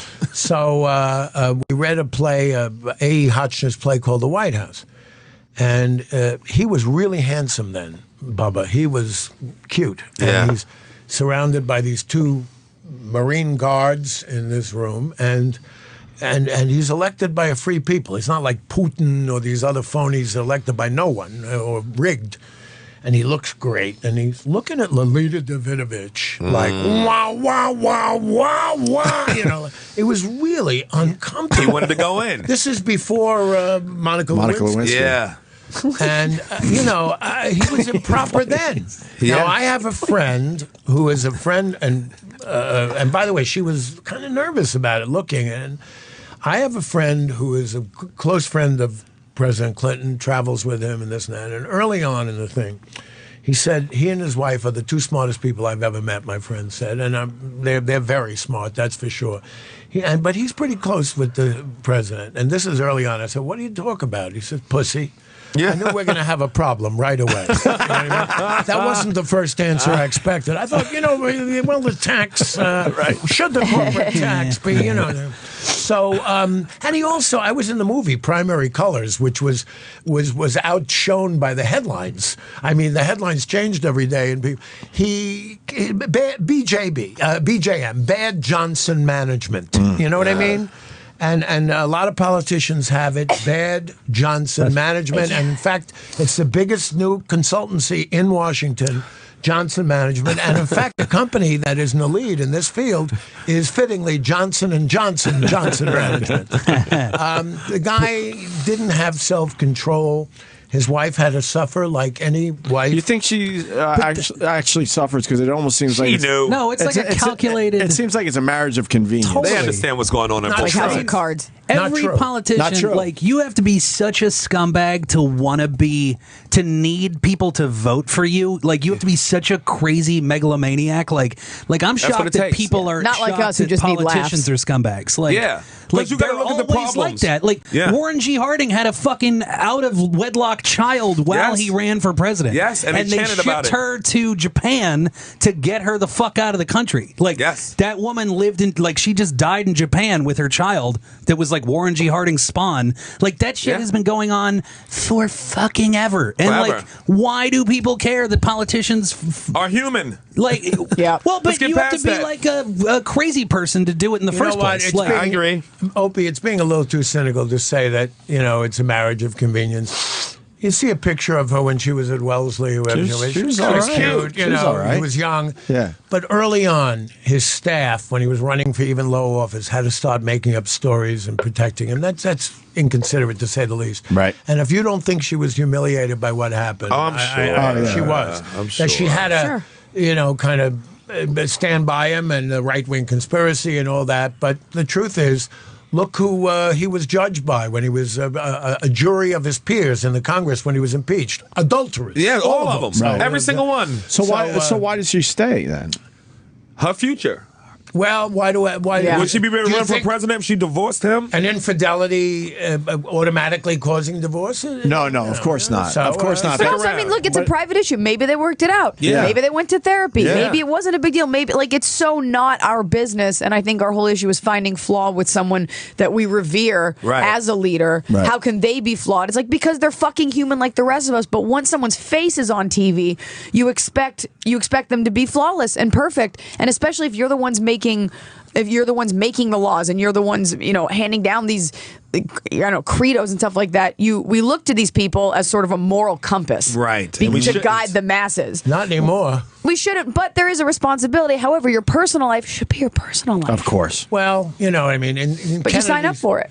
President Kennedy, by the way, who with his brother really were almost wholly prevented World War III. I mean, the Cuban Missile Crisis. I was at Yale Drama School. I called up home from New Haven. I said, get potable water. You weren't around then. And that was almost World War III. And now all the parties have spoken now, the Russians, the Cubans. Castro was pushing them. Go ahead, to Khrushchev. So But his personal life, it was ridiculous. The Secret Service was always doing stories. He was going out with a gun moll from the mafia, all kinds of risk behavior. And at that time, just like Franklin Roosevelt's disability was the people knew, but they really didn't know. They didn't that the talk man about couldn't it. walk. There was a time they didn't talk about it. They also didn't take pictures of him being carried into a car or stuff like that. Now all bets are off. Right. And, you know what I think? It's about time that a woman, gender is important. There have been women heads of state from Golda Meir to India to all over. Sadly, we're behind as a country. Women have more pay. I mean, this is a generalization, but women have less inclination to go to the sword immediately. They can be tough too, but there's a sort of patience that's built into women. I'd like to see it as head of the, she's not an ordinary woman. She's a woman of power and undisputed power. A ball buster, no doubt about it. But that's what you want as president. Sure. And we don't have to worry about her having her period, so that's good. Those days are well in the past. Sorry. Speaking of deserts. You guys get a little. Thank you, Jesse. Thank you. I like how we think that the men that are that the older a man gets, the more virile he is. Like, yeah, she can't have her period, and he probably men have a harder time getting it up. That's So what I loved about Reagan, his soft cock. Jesse knows. It's more the attitude that some women tend to have when they are on the. We go fucking nuts. Thank you. That's what but that's why you shouldn't be. That's why you can't be a president until over 35. Then things start to slow down. I don't want anybody. Yeah, I don't want a 35-year-old dude running shit either. Right. No. Of course. I'm the cool president. I'm on a half pipe. No, we don't want that. Well, I have a question for you. The selfie stick. Do you think that JFK selfie stick is responsible for Marilyn Monroe's death? Because I do. Wait, what? I believe JFK is responsible for Marilyn Monroe's death. Well, I don't know. Too shady. I don't know. My son just worked for 7 years for Bobby Kennedy. He just left the Waterkeeper. That's that family has given it the office, shall we say? I mean, they're lemmings. They're all dead. But they. I can't say. I really don't know. Do you think it was a shady kind of thing that went on? You don't think she died? I feel like you would know. Of all people in this room. I don't. I never quite bought the Warren Commission, and I never quite bought the fact that Sirhan wasn't connected to the mob. I think the mob was responsible for the death of those two presidents. Marilyn Monroe, it's hard to say. I am offended when she's referred to as an intellectual. That's more important than her committing suicide.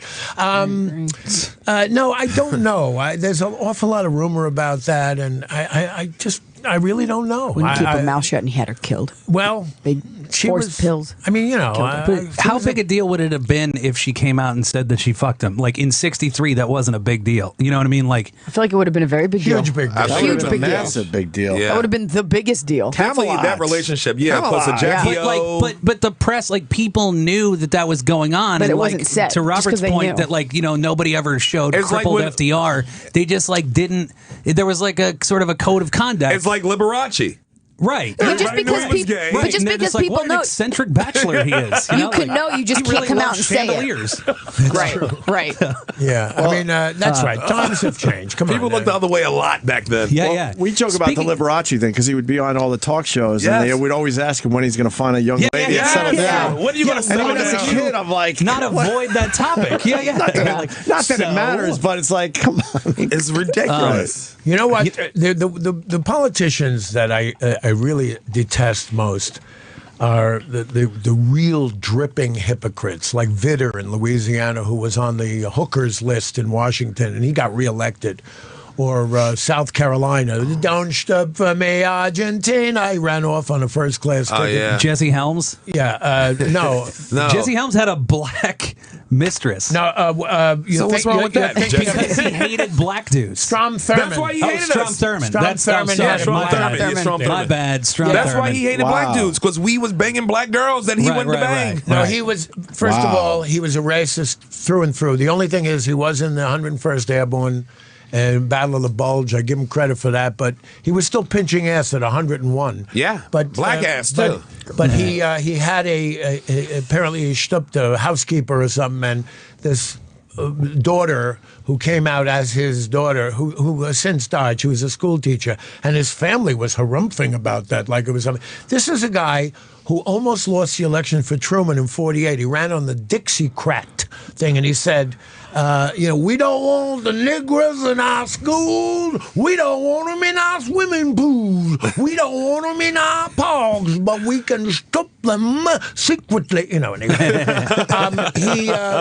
was knew a racist. Yeah. He was a racist. Yeah. Of all things, he knew Yiddish. And he married a woman like 40 years younger. He married an embryo, which you were permitted to do in South Carolina until 1963. That's what God wants. Maybe you could drive as an embryo. I got it confused. If the fallopian tube could reach the clutch. No, you can own a gun as an embryo. You could own a gun as an embryo in South Carolina. It's called embryonic gun owning.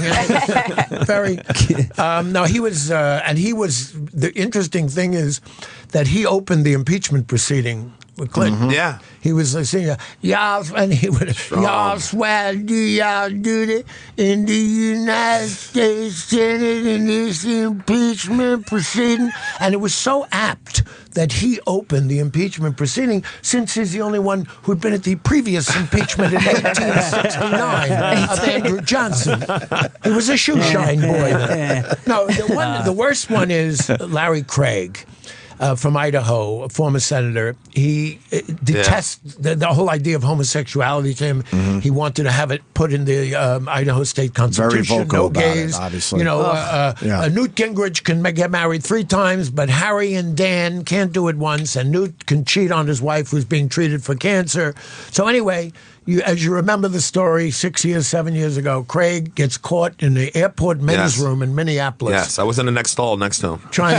You were the sheriff. Sheriff. Keep it down over there. You were deputy sheriff. He had the wide stance, Now, this guy wants to have sex in an airport men's room. The one place I want to get out of as quickly as possible. If you take a leak in LaGuardia, you need galoshes. American men are busy when it's going on the ceiling. It's unbelievable over there. Right? And my whole life, I can guarantee you, I have never walked into an airport men's room and gone, a fella could settle down here.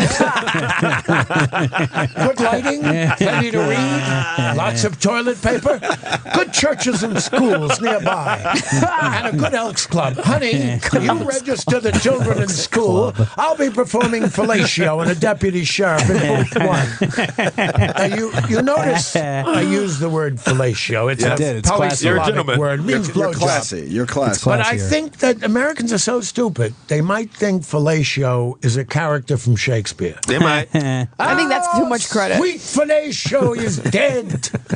That gallant spirit hath aspired the clouds which all too soon do as in his grace. Fellatio, blow thy winds, fellatio, blow thy winds and suck the very fibre of evil from my soul, fellatio. Come, fellatio, and take me to the heavens above. And of course, Cunnilingus is an Irish airline. I think fellatio sounds like a coffee size. At Starbucks. I think you're giving him too much credit for knowing Shakespeare and Horatio as I think you're giving him too much credit. That is from Romeo and Juliet. Good for you, Schlesinger. Thank you. Is that your name? No, Alas Poor Yorick, I knew him, Horatio. It's from Alas Poor Yorick, I knew him well, but that's Hamlet. Hamlet, sorry. And he holds a skeleton, and that's beautiful, too. He knew this guy. He's holding a skull. Yeah. Shakespeare. So upset. He was so upset. I thought we were talking about Shakespeare. He knew the guy. He used to sit on his lap. A man. By the way, there's like a good joke in that. Like there's one thing that I read in high school and I never appreciated it, but I forget what the fuck it is. But right there, the gravedigger has like a joke, and it's actually like, if you understand, it's really actually oddly funny for Hamlet. the 16th. Yeah, in that scene. Yeah, and I can't remember what the hell it is. It's like, shit.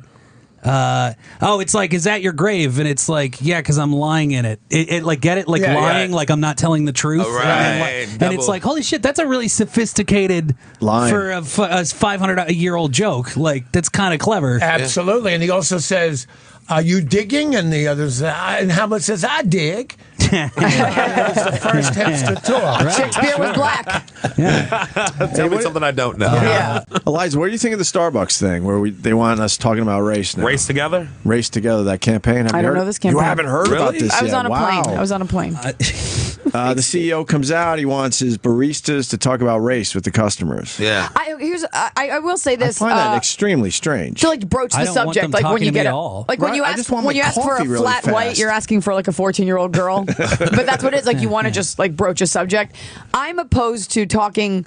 Aside from how's your day good, here's your total. Trader Joe's does this, where they think of themselves as like experts in like movies, and they try to like get it going. Like I don't want to pay for my shit. I don't even want to be here. Right. I don't want to talk to. Not even in a bad way, but let's move this along. And especially broaching race. What if we don't agree? What if you're terrible? Then it's awkward while I buy my $10 wine from Trader Joe's. Yeah. Or $10 wine at Starbucks. They're offering alcohol now. So good. Let's bring alcohol in with a race conversation. That never ends in someone getting knocked out. The lines are already too long. And now we're going to slow it down to have a nonsense What do you conversation. think of Ferguson? I don't know. Give me my biscotti, you asshole. So what do you guys think have about sandwiches Samoans? Like what? Yeah, like, and how would you even bring Pacific that up? Islanders, you okay with them? I dated a girl from Tonga. How does it go? Like, here's your chains. Blacks? Like, how does that go? I think it's one of the stupidest ideas ever. Wait a minute. Is that what he wants the baristas to talk about? Yes, or there's it came literature. out. Isn't there literature? I think he wanted to spark the conversation He wanted in the the baristas Starbucks to and actual spark locations. the conversation. What is it? They give you a free John Legend CD for Christmas, and then you got to talk about what color you think he is. Like what? What is? Yeah. I think they're going to write "race together" on your cup or something, and then that's your cue to go. Oh yeah, I'm into this. But I also live in Los Angeles, where the people that are at Starbucks in the middle of the day are all out of work actors and homeless people. I don't want to talk to either of these sects because I don't think any of them are informed. So. No, I don't want anything to do with that. I get most of my sex from both those groups, homeless and actors. Homeless actors. It's really strange. I think it's a good thing if someone. But they're forcing it on people. Well, what do you mean? Like what? Like I don't know. what else was said? Maybe he I'm did it missing just part to of get it. this conversation going. Because everybody's talking about it. Right. I hate when people say that, well, it's working, or like for advertising, know, well, they're talking about it. Maybe they're not going to talk about it in the locations, but everybody else, every channel you turn to is like, what's going on in Starbucks? Is that literally what he wants? Like, I feel like I'm missing part of the story. Yeah, I think that's pretty much it. The Daily News went, I think it was the Daily News, went to a whole bunch of locations, and they're not even prepared yet. No one talked to us about this yet. I think it's an example of just... Don't know beans. That's what he said. Yeah, Starbucks race chat flat.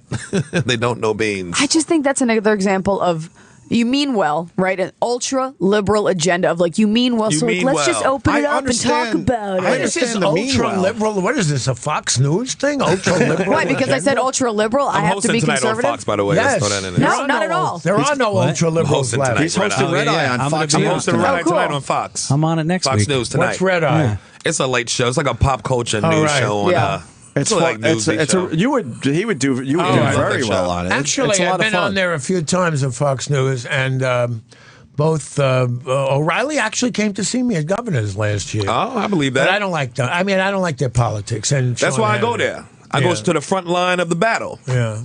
Trying to change up minds. Grab hearts out there, Robert Kline. You know what I hate? That they have the five or whatever. Oh, they the sit five there. Gregs on there. Greg Gutfeld. Where they have that one with the high heels, always in the front with the legs. Please. Oh, with the legs. With the dark hair. Yeah, she's about 4 foot 6. Adrian. She was married to the mayor of San Francisco, but he stubbed someone else, so she divorced him. Guilfoyle. That's what she's talking about. Kimberly Guilfoyle. Kimberly Guilfoyle. Yes. Yes. No, you know what? Any kind of conversation about it seems to me is constructive because no matter how far we've come, and we have. When I was a kid, rooting for my New York teams, I mean, Willie Mays couldn't stay in the same hotel with the other players. This is still in my lifetime. I have talked about it before. It's not so long ago. Yeah. And also, sadly, the polls seem to show that whites don't think blacks are really have an inferior experience. When you say Polish, you mean Polish? Poles. Meaning, let's talk about that. The Pew. Let's race together. Yeah. You know what I mean. But the idea is that, for example, a thing like stop and frisk. I have a cousin when de Blasio was elected. Oh my God, they're going to stop and frisk, going to be crimes. Except when you realize, I saw this one kid who was a party to the lawsuit. He's a law student, right? Yeah. He's stopped no less than 10 times with his briefcase going to school, sometimes politely, other times thrown against a car. Now, isn't this like the Gestapo? Papers, please. Yes, it is. Your It's papers. exactly like that. Taking a person with no... It's a police state. Yep. And that, they don't understand because... That's not your... They say that the president is playing the race card or some politician when he tells his black son, be careful when you wear a hoodie. I have a hoodie with Yale on it. That's the only thing that keeps me from being killed. My skin, I forgot. I'm not trying to identify with getting harassed by the cops, but last year when I worked on the James Franco roast, I stayed in this shitty motel in studio in Culver City called Dino's Motel. It's like $35 a night to stay there. It's actually just Dino's house. Because it was literally a minute. Jesse. It was a minute from the convenient. studio, and because I hate LA so much, it was just like I want to maximize the amount of money I make while I'm there. You know what I mean? So it's like, why would I don't care. Whatever. I can get up late and go straight to work. Anyway, the point is Did you take the soap home? Is it worth it? You had to pry it from Dino's hands. Once a week for all 4 weeks I was there, as I would be leaving with my coffee on my way to, and I would pull out and I would get pulled over by the cops and they would harass me because that's a gay hustler hotel, and they would pat me down to see if I had meth on me. Like, wow. And every week I'd go like, this just happened like 5 days ago. Just ask Officer Thompson. He was the guy from last week, and they're like, well, don't stay here. And it was like, well, it's cheap. Now, imagine your eyes are open awfully wide. Imagine that hotel was your whole world. Your whole world. Welcome to my life. But I think I'm not trying to. I know, I get it. But there's no convincing them that I'm not a gay hustler with meth. No, they want that to happen. No, I swear to God, I'm just. It's 9 in the fucking morning. I'm going to work. I have dick jokes. You know what I mean? Like, that's all. I think in terms of social obligation, Don't take my dick jokes. I think in terms of social obligation, if you look at something like the Holocaust, like I didn't do anything because it wasn't me, and then they came for me. The idea that, any sort of civil rights issue, because it's not your group, it's hard to be as affected. We do what we can for each other, but there's nothing to prevent that happening from your group. There's nothing to prevent from you being targeted at some point. So if we don't stop police from just randomly frisking people, because look, if you look, and they'll say, well, you look shady. I think they're shady and they're shady. There's the shade of your skin, and then are you carrying a gun? So there's two different things there. But there's nothing to stop them from then saying, hey, you're a white person. Let me see your bank card. Let me see your ID, just because somebody else white did something. So if you let it happen in any degree, it's going to get bigger. I'm not even trying to fearmonger. I'm just saying what happens. History repeats itself. That's just how it is. And what's even sadder, I think, is if you look at... But we're the chosen ones, for sure. We're the chosen But if you ones. look at like a civil rights issue, it's going to happen to us eventually. do you know how embarrassing it's going to be to tell my grandkids, like, yeah, I lived in a time when gay people couldn't get married? Like, that's going to be an insane thought a couple years from now when people wake the fuck up and realize that change is going to happen. Mm-hmm. When there's a civil rights issue, the human spirit cannot be suppressed, and it always prevails. Voting. It might take time, but it does. Always. So stop fighting it. Let them marry. Well, it's glacial, but change happens. It's glacial. This is a different country than it was 30 and 40 years ago. The only thing is the disparity of income thing. Unions, nobody ever complained when General Motors was the biggest company in the world, paying their workers handsomely, and they could send 2 kids to college, 2 cars in the garage. When they started making shitty cars, suddenly, wow, what is this union business? Now, unions have been abusive. Like certain stage unions and movie unions had to clean up their act a little in New York. You want to put a plug in an electric socket on Broadway. Wait a minute, local 1422. That's true. Now, on the other hand, I belong to 4 unions, and I get handsome pensions from the Screen Actors Guild, American Federation of Television Radio. They've combined now. Right. Yeah. And my union protected me. I marched when the commercial people, nobody knew the voice of the lizard in the Budweiser commercial. Right. Sending kids to college, and they want to put them out of work. Yeah. Because union representation has diminished almost nothing, 7% of the workforce. Look at these people down south, a new Honda factory in Alabama, whatever. They voted, or Tennessee, they voted against the union. Because even the politicians said, if you vote for the union, they're going to take that factory elsewhere. Meanwhile, the factory was built. They're not taking it elsewhere, and they get $9 an hour. You know what I mean? So the work workers are working harder, more productive than ever, not sharing. Nobody wants socialism. It's a dead issue. Socialism is dead. Cuba can blame America all it wants, but they can trade with the rest of the world, and they're dead. They're dead in the water. No one's going to invest money in Russia because it's not the rule of law. Chinese investments, it's starting to hold back now because they'll change the rules on you, and they're corrupt. They'll take your money. Yeah. So I just... They'll take your money. Russia is a mess. Yeah. It's the Wild West. Well, if you invest money there, you're a fool. Oh, I thought you were talking about Good luck collecting it. Yeah, but they're a one-trick pony. They have oil and gas, and that's it. And they're starting to do Cold War things now. They have Crimea is a Cold War thing. Yeah. Yes, very Cold War Going thing. in there.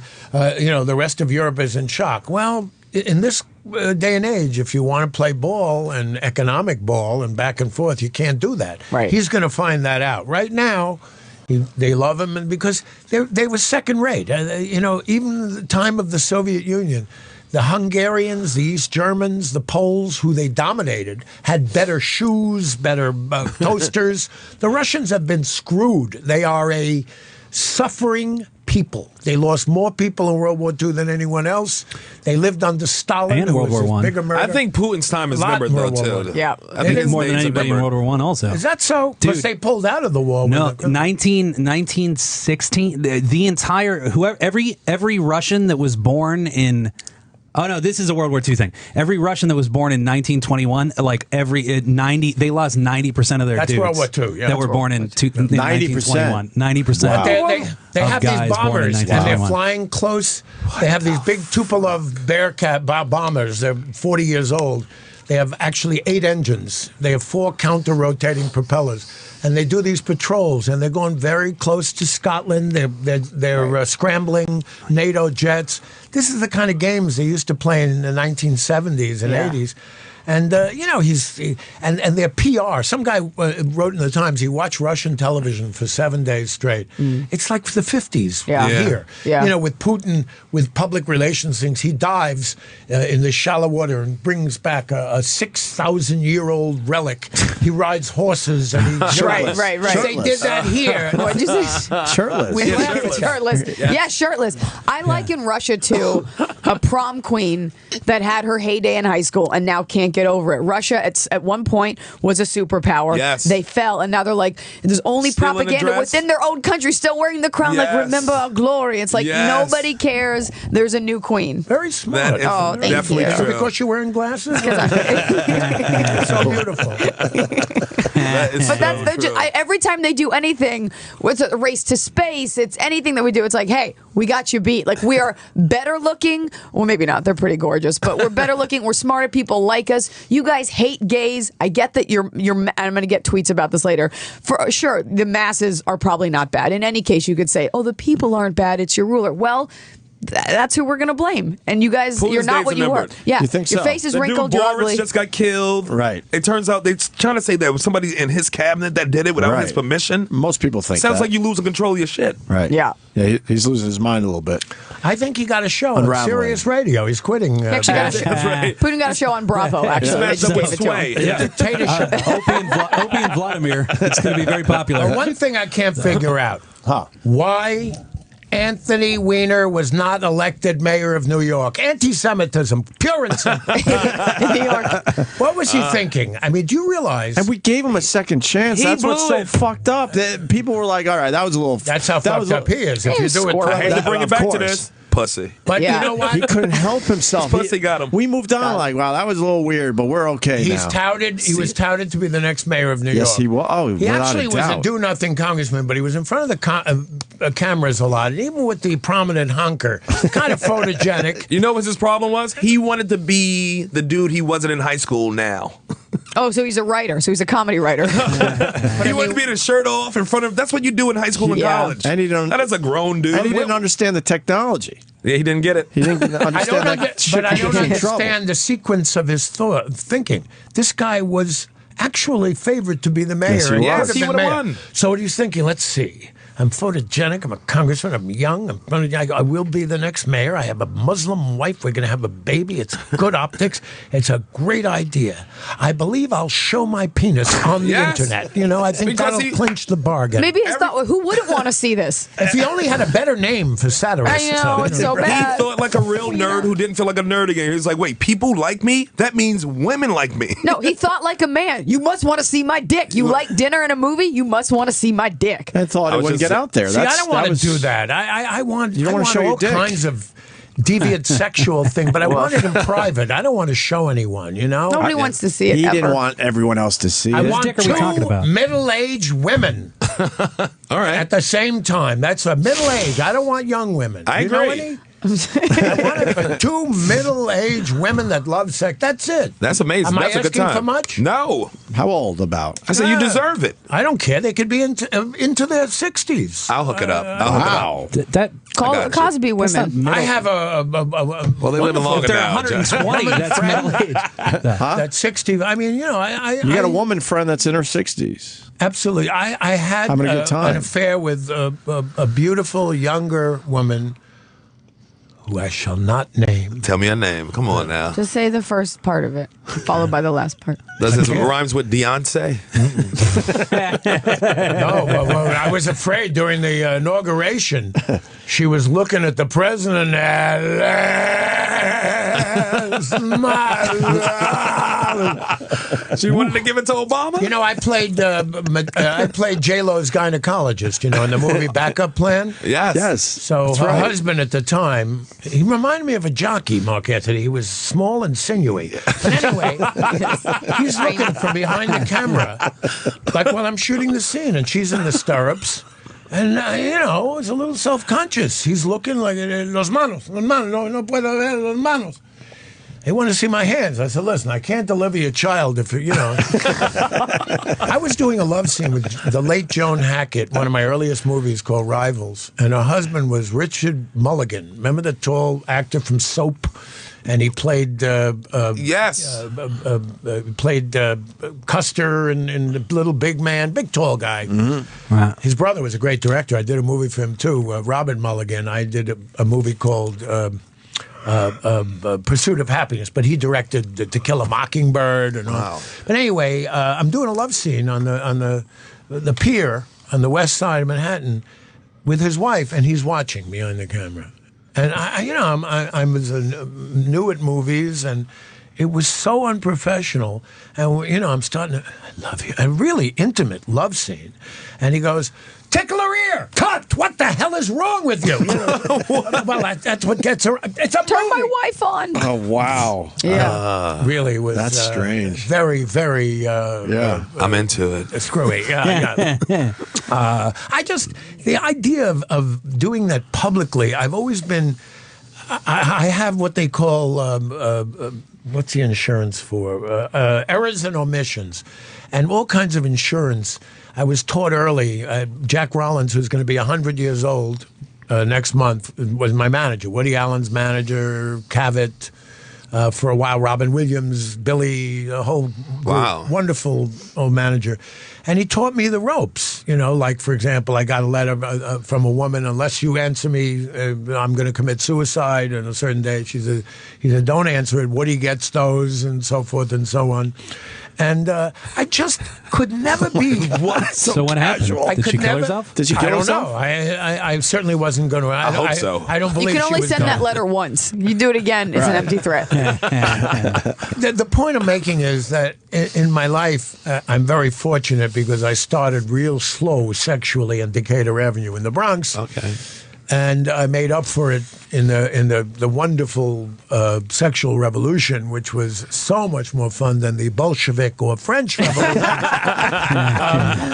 And I was very promiscuous. What about the dance revolution? Well, I don't know about the dance, but I never caught anything. I had the crabs once in Chicago, but that's more zoological than pathological. And also, I never embarrassed myself. Like, I caught myself because I said, this is a risk. Going and taking her out or whatever is a risk. And I just, always had that little, because, I got sued once by some photographer. Jewish dude.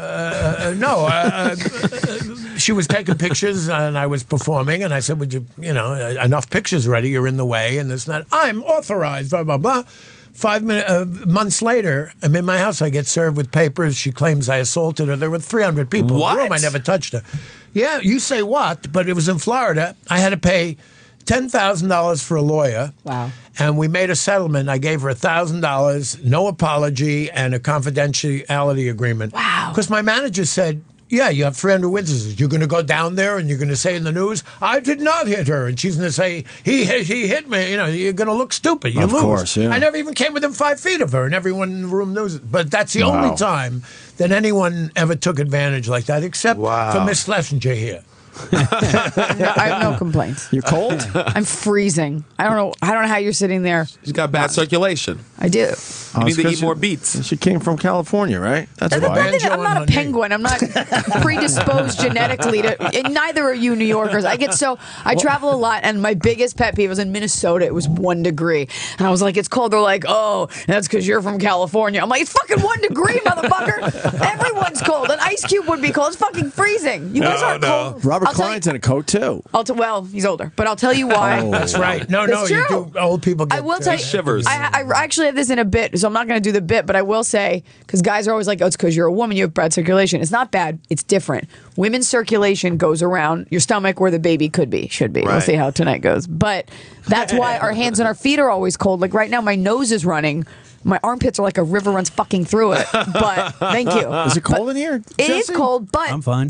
Your circulation as men just goes mostly to your junk, but like for the most part, everywhere throughout you. I got 2 junks. That's weird. Yeah, I know. So you must be freezing then. I'm warm, though. I got a real hot dick right now. But that's why we're so Is that cold. what we're talking about? Flu bag is a wonderful thing. My stomach is very warm. It's the one thing about the flu that is kind of nice, but it heats up all nice for you. You guys aren't cold at all? It's not Unfortunately for me, I had an erection that lasted more than 4 hours. I had to seek medical attention.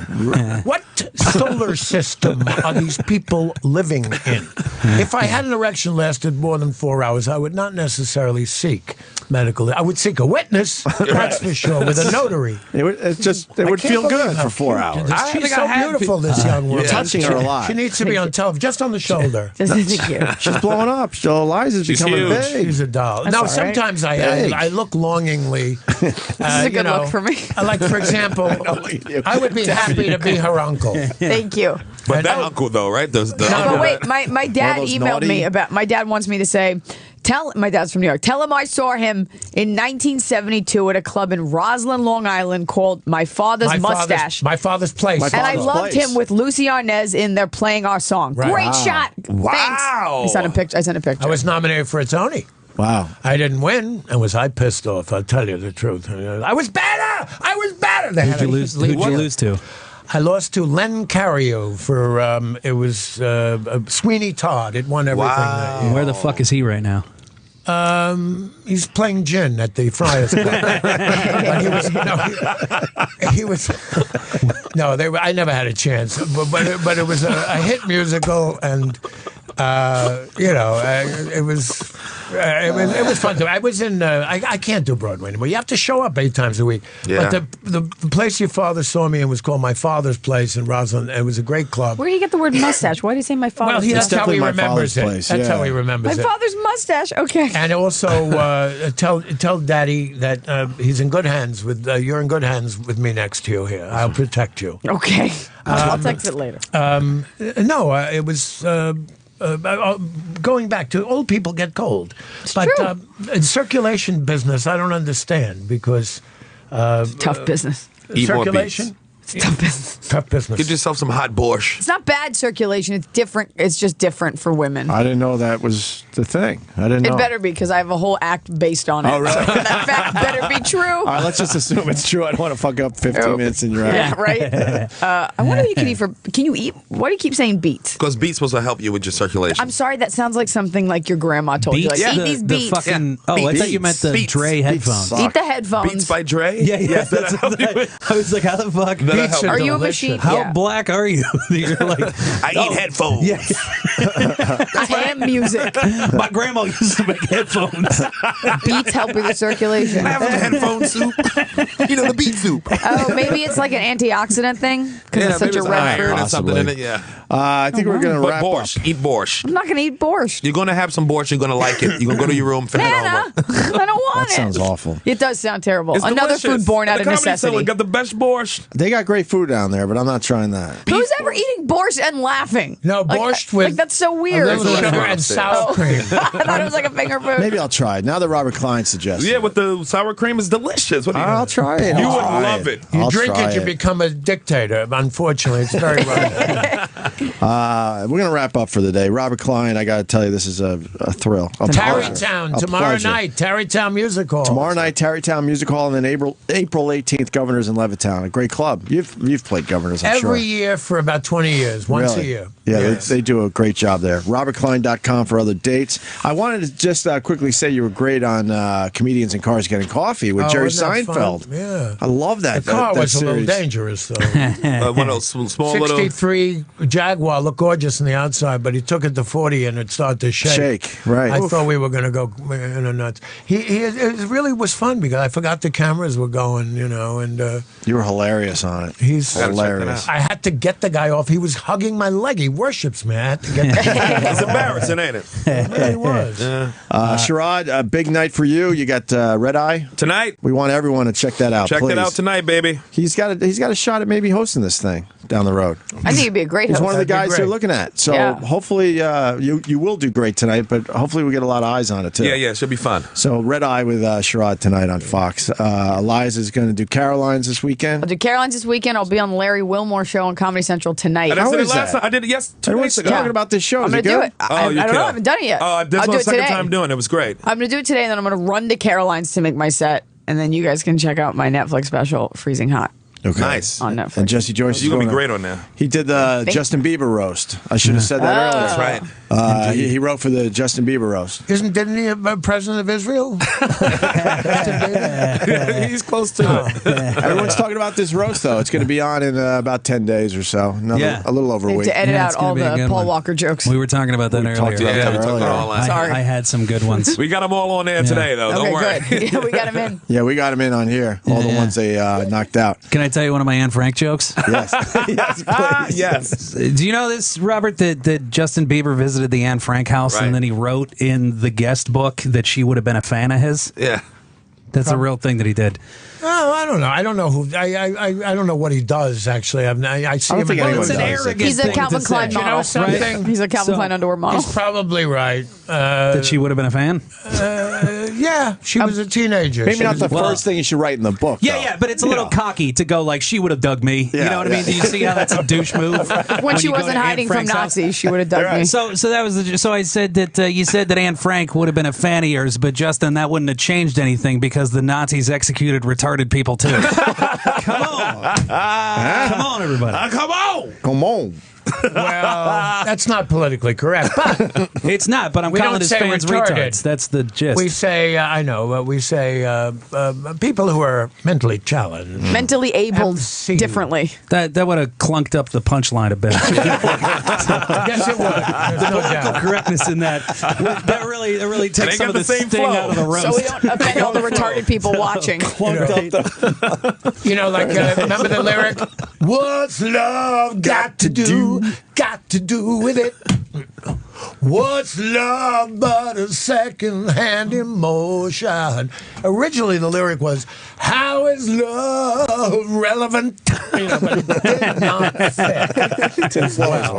Jesse, The second got to do with it is what got me. Why not? What's love got to do with it? But they had to, what's love got to do?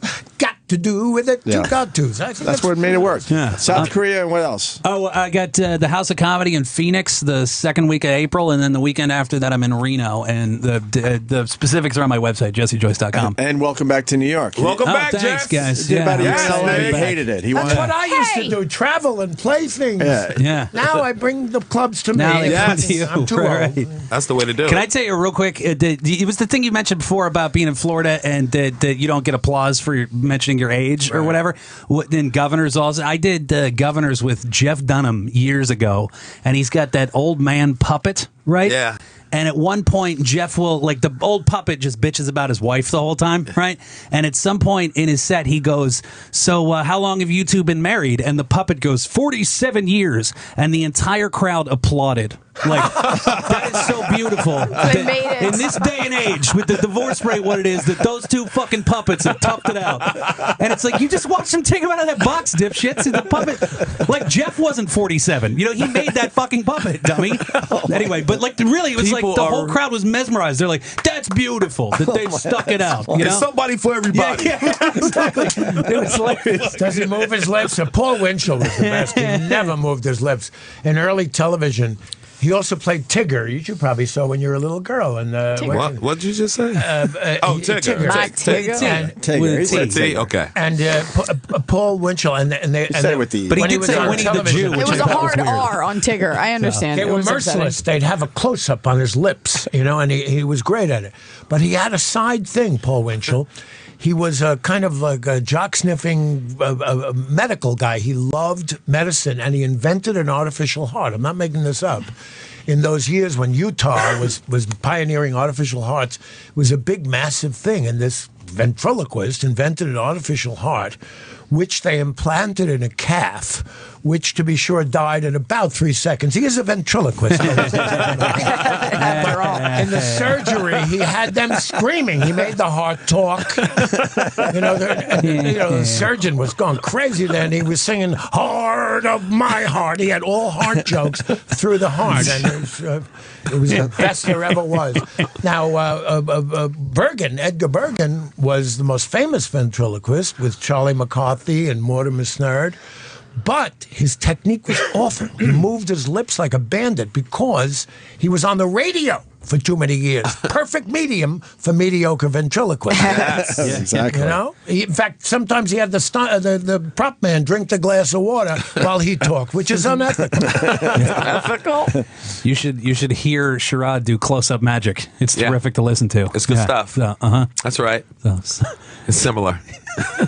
We're out of here. All right. Yeah, good show today. We did it. Sherrod's afraid of magic. Why do you think I'm afraid of magic? Are you really afraid of magic? He's been working on the ropes too long. So. That's such a dumb joke. No, it's a stereotype that doesn't make any sense to me. Scares you a little bit? No, that's like a stereotype I don't understand. I remember I was with a black dude, like one of the security dudes at the cellar. Some white dude, fucking Ari Shafir's like, black people scared of magic. I was like, no, we're not. He's like, no, trust me, you are. No, me and the security laughed. He's like, he's telling us what we're scared of. Right. No, but voodoo is invented by you guys. Like that's you not people. So why would you be scared of it? Exactly. You know but what black people scared of? It's my white favorite people. stereotype. White people. You're gonna. It doesn't make any sense. I don't think it's scared. I think in like when we capture video, like on YouTube and stuff, black people react the craziest to magic. But they react the same way to Def Comedy Jam. You think you're scared of jokes? I don't think scared is the word. Jokes is coming. Let's get out of here.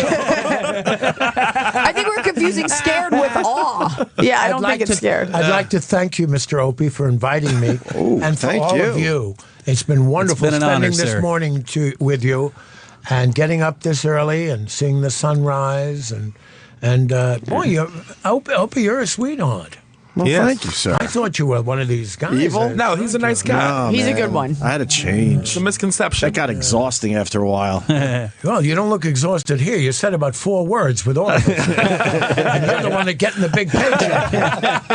I'm organizing, though. I'm throwing the ball around. The orchestrator. That's right. right. You did a good job with all the people talking at once. You ever see these shows like there's 7 people at once? Yeah. Well, I think they... It's called The View. It's called The Chat, The Stew, The Gab, The Gib. Well, come back and see us, Robert Kline. Thank you. All right. I'd love The to. yips. You're great. And I think we're doing a live show tomorrow. We'll be here again tomorrow. So Live show tomorrow. whoever wants to come back, come back. Thank you. Shit. You want to come back? I'll be there. Huh? I said I'll be there. Oh, you will? Oh, I don't know. You can. I'm gonna hold you to that. We'll figure it out after We'll that. talk about it. All right, guys. We'll see you tomorrow. Thanks. Thank you. Loved that part of the show, didn't you? Catch that and the entire show on demand. Download the SiriusXM app now, or we'll send Lady Di to your house. No, I have not squirted today at all.